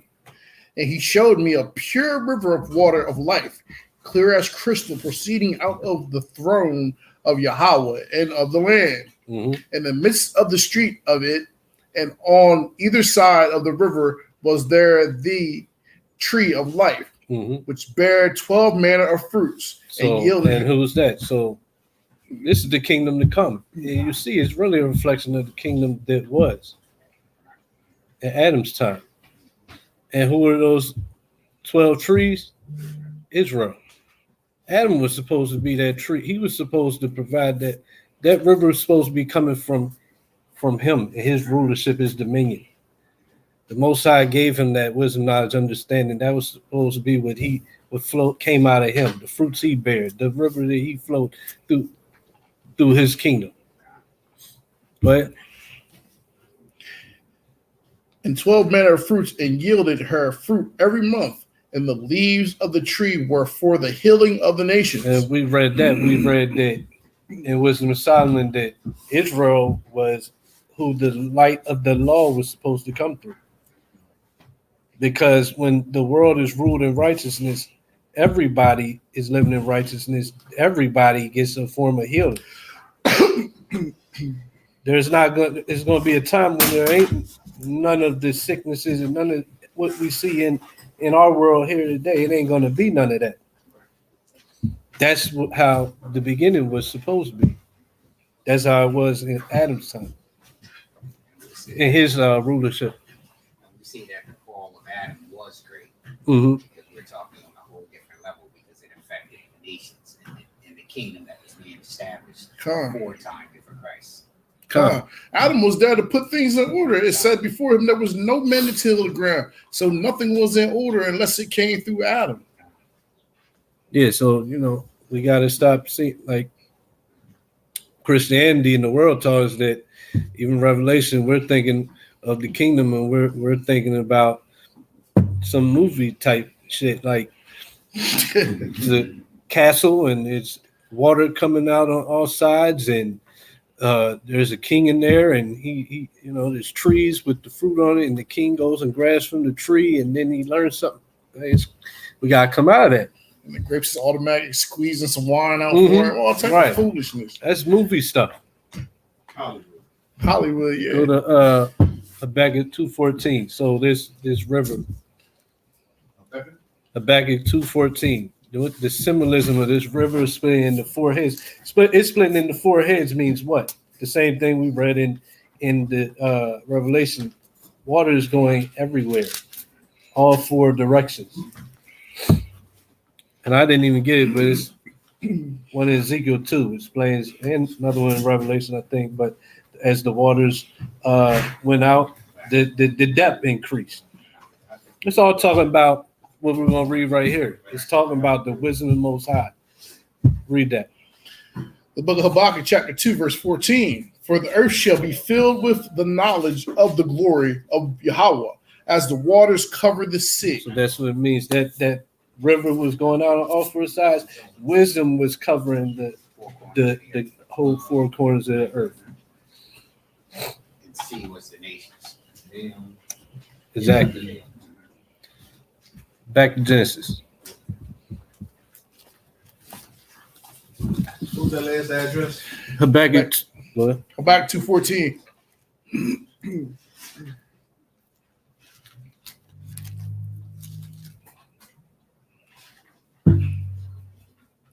The book of Genesis, chapter 2, verse 11.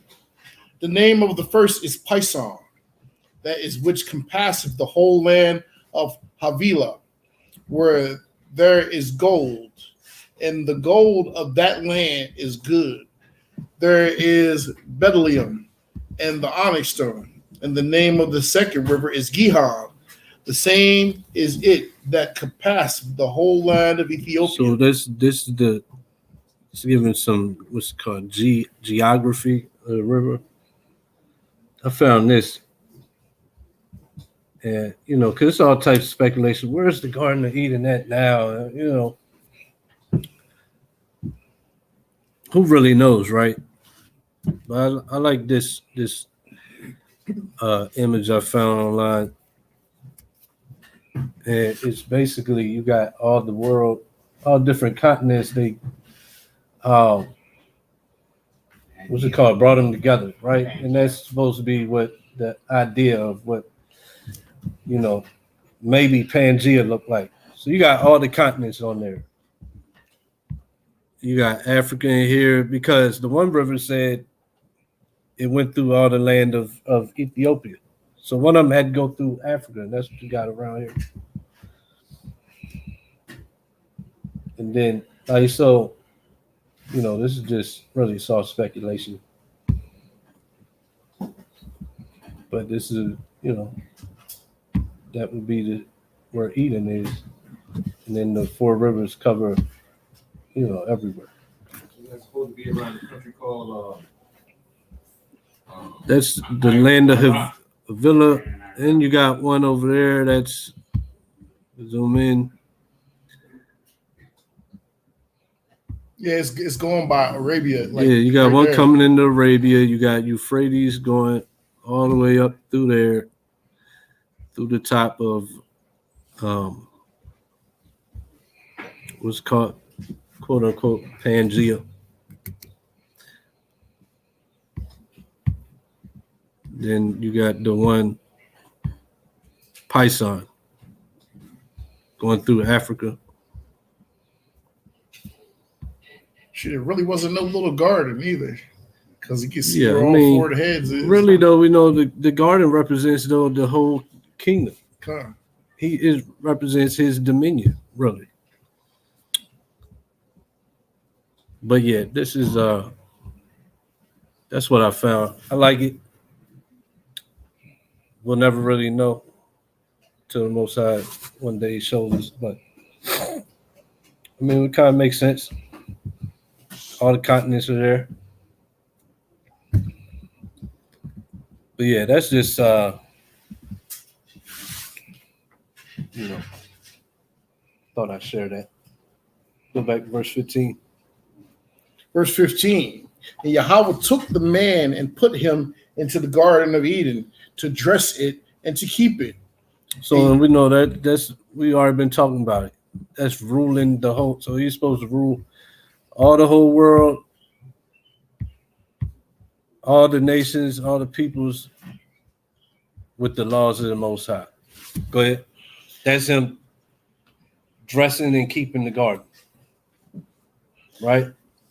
And Yahweh commanded the man, saying, of every tree of the garden thou mayest freely eat, but of the tree of knowledge of good and evil thou shalt not eat of it. For in the day that thou eatest thereof, thou shalt surely die. So what's that saying? Obey. It's simple. Obey.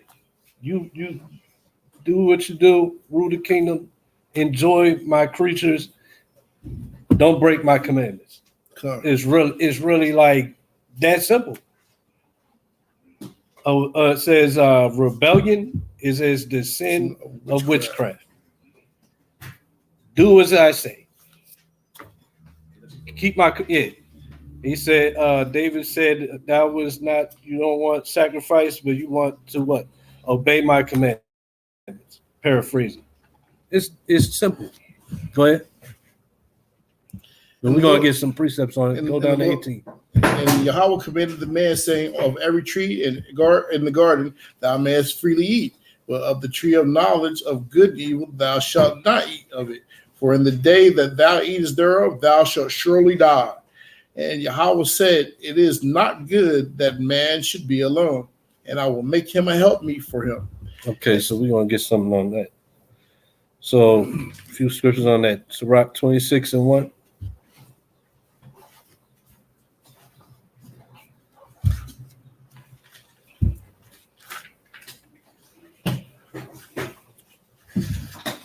Because we actually read the precept for verse 17 already. You can read that in Psalms 1, verse 1 to 3. No, the whole prayer.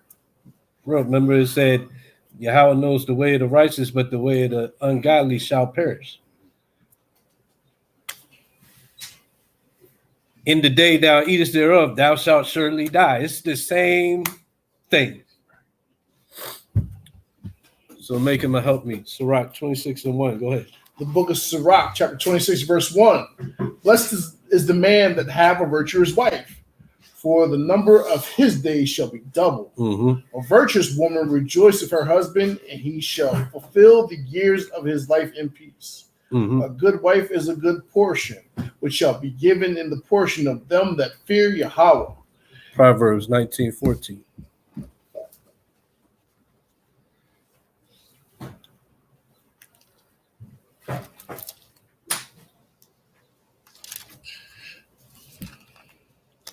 The book of Proverbs, chapter 19, verse 14.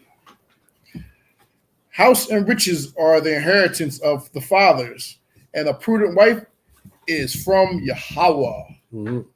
So a prudent wife is from Yahweh. How do you know if Yahweh gave you your wife?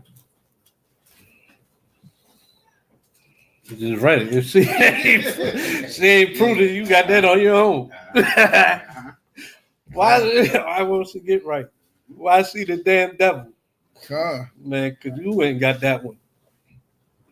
He wasn't there. He wasn't. You thought, she looked good. You thought she was made for you. Sent from heaven. Yeah. Well, the jury's finding that was not true. But look good ain't always good. You was eating from the tree of knowledge of good and evil. She looked good, but she was evil. So a prudent wife is of the Most High. So, and Eve was supposed. This is how the righteous woman is supposed to be. This is how Eve was supposed to be, a prudent wife. The Most High gave him this wife, and she was supposed to be prudent.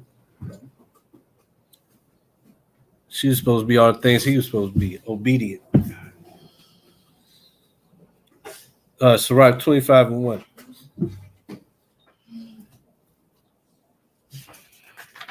The book of Proverbs, the book of Sirach, chapter 25, verse 1. In three things I was beautified and stood up beautiful, both before Yahweh and men: the unity of brethren, the love of neighbors, and a man and a wife that agree together. And she was supposed to be, he made him a helpmeet for him. They were supposed to be in agreement. She was supposed to not go off and entertain anybody else, any other thoughts, any other men. She was supposed to be a helpmeet for Adam. That's what he gave her. Go to same book, 36:24.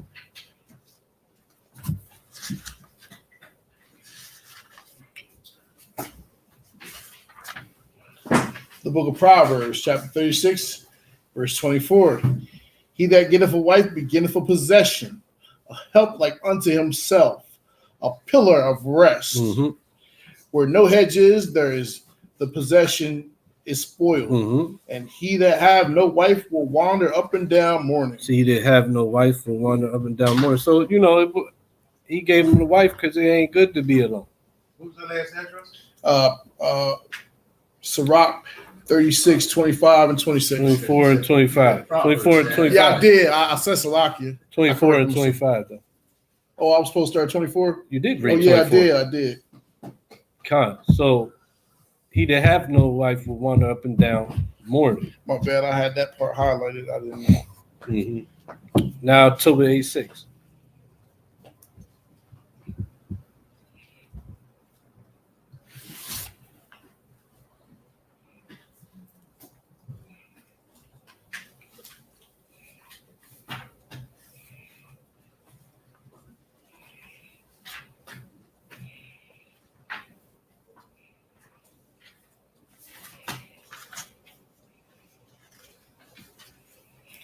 The book of Tobit, chapter 8, verse 6. Thou madest Adam and gavest him Eve, his wife, for an helper, and stay. Of them came mankind. Thou hast said, it is not good that man should be alone. How did mankind come from just Adam and Eve if there was more than just Adam and Eve? Who remembers the answer to that? pre-Adamite. Mankind. Because they died, exactly. Everybody else at that time died. So Adam and Eve, all people we see today, they came to Adam and Eve. Go ahead, keep going. Back to Thou madest Adam and gavest him Eve, his wife, for a helper, and stay of them came mankind. Thou hast said, it is good that man should be. It is not good that man should be alone. Let us make unto him an aid like unto himself. And that was now, Tobit? yeah, Con. Okay, drop that. Back to Genesis. So what did he the book of Genesis, chapter 2, verse 18. And Yahweh said, it is not good that man should be alone, and I will make him and help me for him. And out of the ground, Yahweh God formed every beast of the field and every fowl of the air, and brought them unto Adam to see what he would call them. And why? Because he gave him what? He gave him dominion. He gave him wisdom. True wisdom. Go ahead. And whatsoever Adam called every living creature, that was the name thereof. And Adam gave names to all the cattle. Remember, like day 6, I think we read, then all living creatures were made day 5, then day 6, they came by let's say types, right? Or kind. Okay. Because what? Adam's given all the cattle, all the fowl of the air, every beast. He's giving them names. So you're going to be cow. You're going to be bull. You're going to be lion, tiger, you know. They're all cats. It's all the cat family, but now, okay, lion, tiger, bear, alley cat. You know, Adam did that. Go ahead. Adam gave names to all cattle and to all the fowl of the air and to every beast of the field. But for Adam there was not found an helpmeet for him. And Yahweh caused a deep sleep to fall upon Adam, and he slept. Okay, stop right there. So everybody knows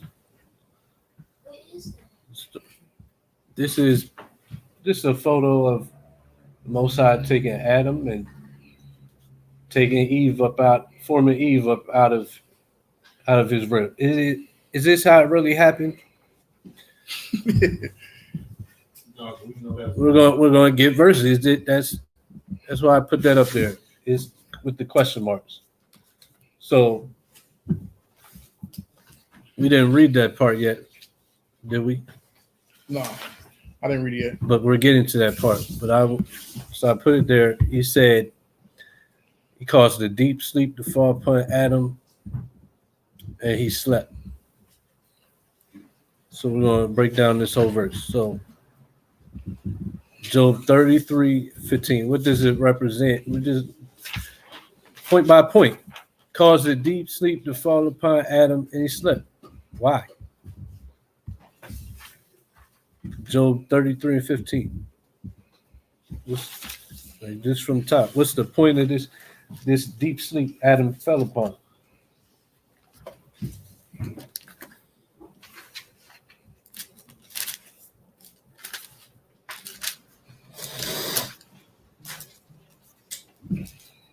You know, the question is this a surgical operation? That's what we're trying to figure out. Is that backed up in scriptures? He got they put the tubes in him, juiced him up, he fell asleep, got the operating. What do the scriptures say? That's where we get our answer from. You there? Yeah, I got 14. Go ahead. Job 33:15. The book of Job, chapter 33, verse 15. In the dream, the vision of the night, when deep sleep falleth upon men and slumbering upon the bed, then he opened up the ears of men and he sealeth their instruction, that he may withdraw man from his purpose and hide pride from man. See that? So like when we're asleep, we wake up and we got intentions. Like we ain't have the intentions yesterday, but today, I say, you know what? I think I'm gonna go, I don't know, build a camp, or I think I'm gonna go. I just got this urge. I gotta go hit up Riverside and hand out flyers. I ain't even gonna call them, but whatever. While you was in your sleep, the Most High, He put that intent in your heart. He sealed that instruction while you were sleeping. You ain't even know it. Come. Wisdom of Solomon 7:1. So, what was Adam? What was the purpose of Adam being in a deep sleep?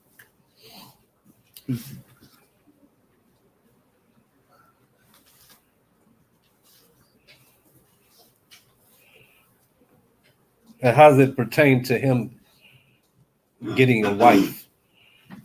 So how does him falling in deep sleep, pertain to him receiving Eve, his wife?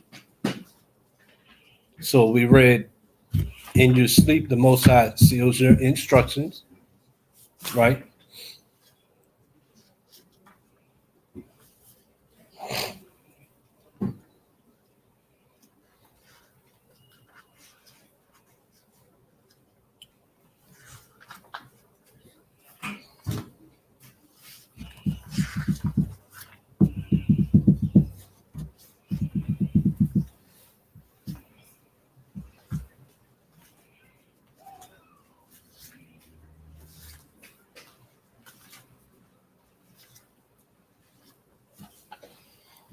What are we talking about?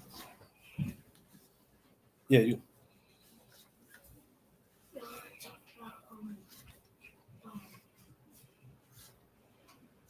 Ezekiel, what are we talking about? I always talk about You gotta look up the screen. You see that? Yeah, give him your phone. Huh? Get Kalak your phone. What are we talking about though?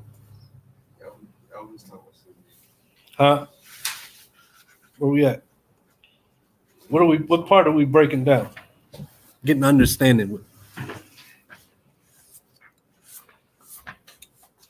Adam receiving his wife Eve and why he was put to sleep. Is this a surgical operation?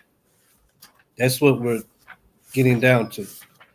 What's the scripture talking about? Really, not on surface level. Not what Esau taught us. Kenneth Copeland taught us. T.D. Jakes taught us. Is that it, or is it something else? When we get into the scriptures, we find out, get understanding. There's a whole lot more being said.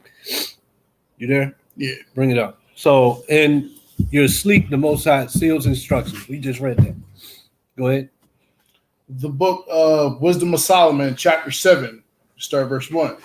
I myself also am a mortal man, like to all, and the offspring of him that was made first of the earth. Mm-hmm. So, I'm a offspring, a descendant of Adam. Go ahead. And in my mother's womb was fashioned to be flesh, in the time of 10 months, being compacted in blood of the seed of man. I'm born just like every other man, come from the blood, the seed, the womb of a woman. Go ahead. And the pleasure that came with sleep. And the what? And the pleasure that came with sleep. What happens? What's that talking about? Sexual relations.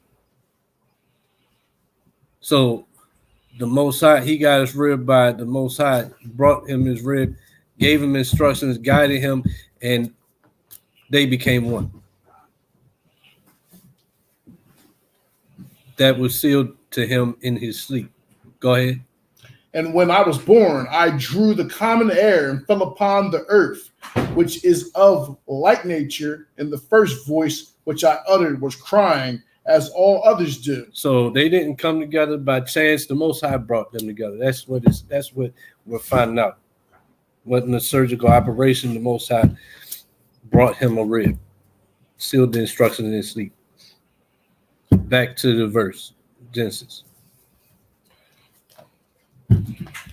Why does it say that he took his rib?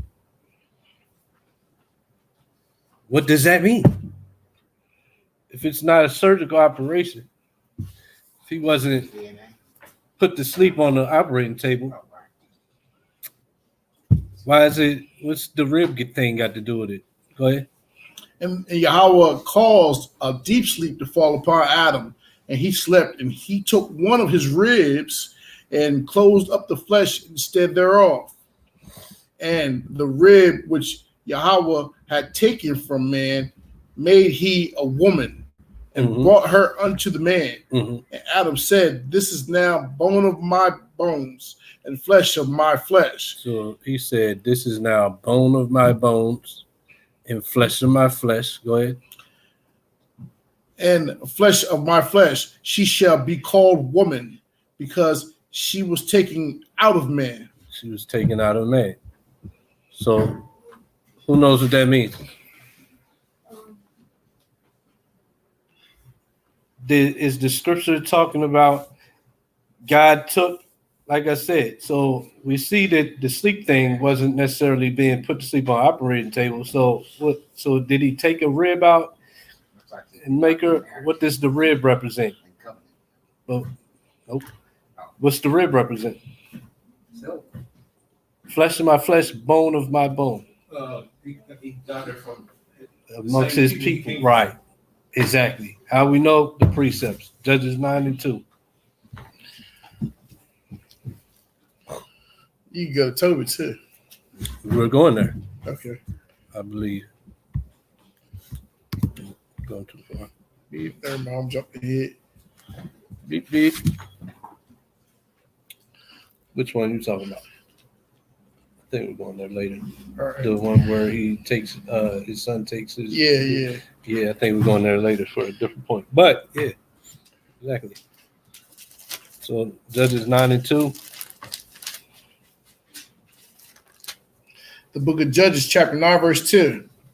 Speak, I pray you, in the ears of all the men of Shechem, whether it better for you either that all the sons of Jerubbaal, which are 70 persons, reign over you, or that one reign over you.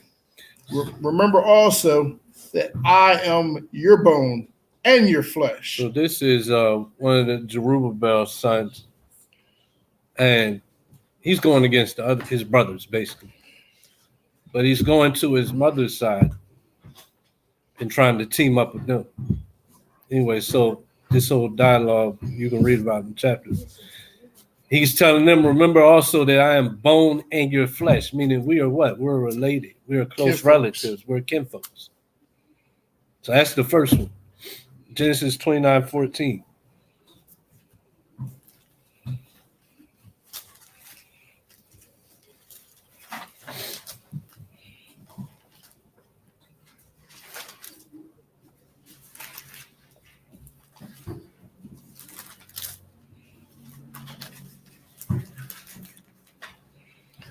The book of Genesis, chapter 29, verse 14. And the bond said unto him, surely thou art my bone and my flesh. And he abode with him the space of a month. So that's Jacob's uncle, his uncle Laban. He's telling him, surely we are bone and flesh, because we're what? Kinfolk. Kinfolk. 2 Samuel 5 and 1.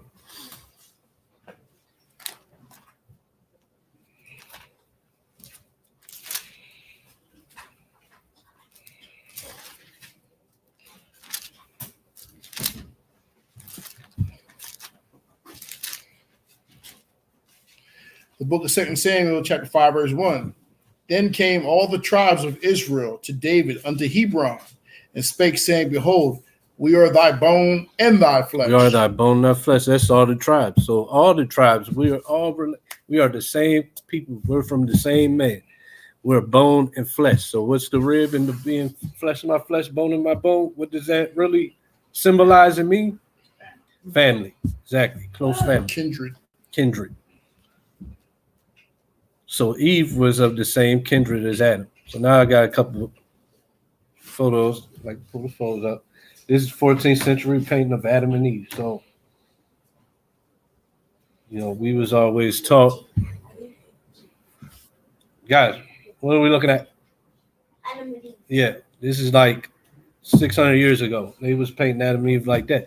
Now they put it out there too. They taught us that Adam and Eve were lepers. But back in antiquity, that they was this is what they was drawing. This is another one.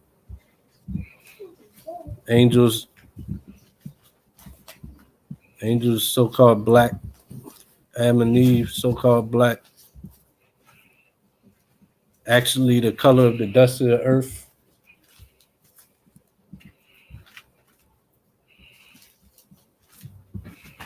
Back in Genesis.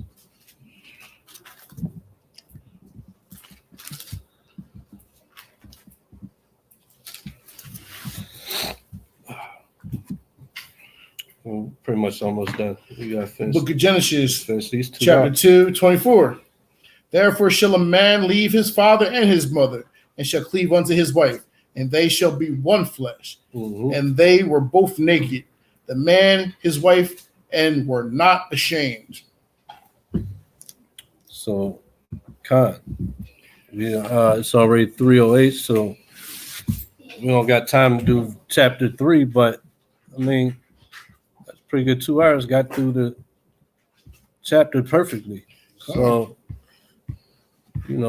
I want to just say with that, give all praises to the Most High Yahweh in the name of His only begotten Son, Yahweh Shah Mashiach, who the world ignorantly calls Jesus in Christ. Let me remove this.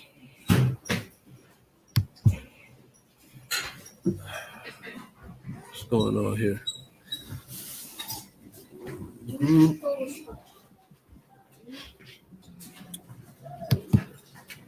But yeah, so we're the Hebrew chosen elect. We congregate here at the Rose Hill Community Center every Shabbat or Saturday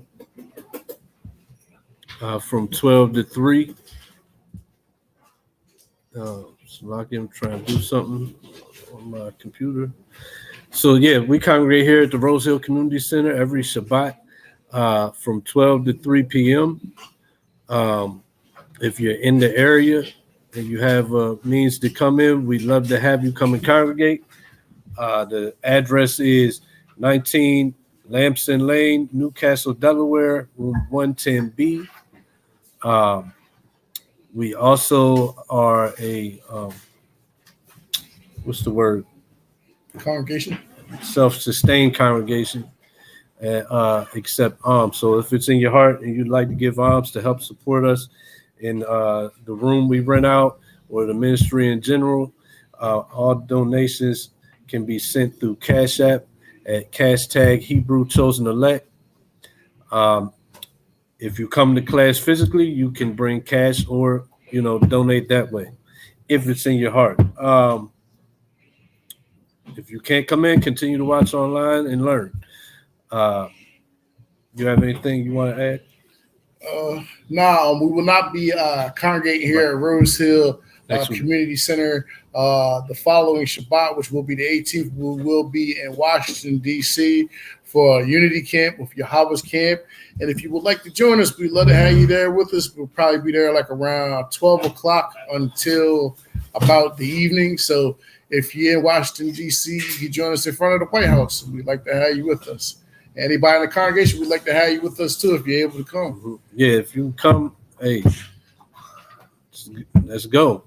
Let's go, fellowship, congregate with brothers and sisters that you won't get to meet or be around on the regular. Scriptures say, come together, your nation not desired. So any opportunity that we can get together with others, and we can do it, we should do it. So that's the purpose that we'll be going down there. The exact address, I think it's somewhere in front of the White House.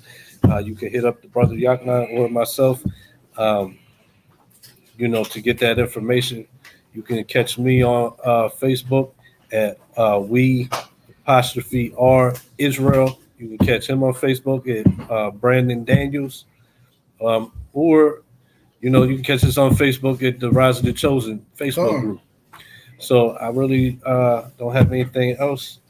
Well, you can watch any of our old lessons here on Facebook at The Rise of the Chosen. You can catch older lessons than that on Mikael 7 on YouTube. And you can also check out our YouTube channels, HCE Reloaded, HCE Red Pill Reality, and Hebrew Chosen Elect 2. We apologize that the original Hebrew Chosen Elect channel is not there. It was taken down. But we're just going to keep pushing, and what you can do is to help us out. When you see our lessons, please like, subscribe, and share. And with that, we say shalom. Shalom. Kwam Yasharallah! Kwam Yasharallah! Kwam Yasharallah! Kwam Yasharallah! Yashem Yahushua!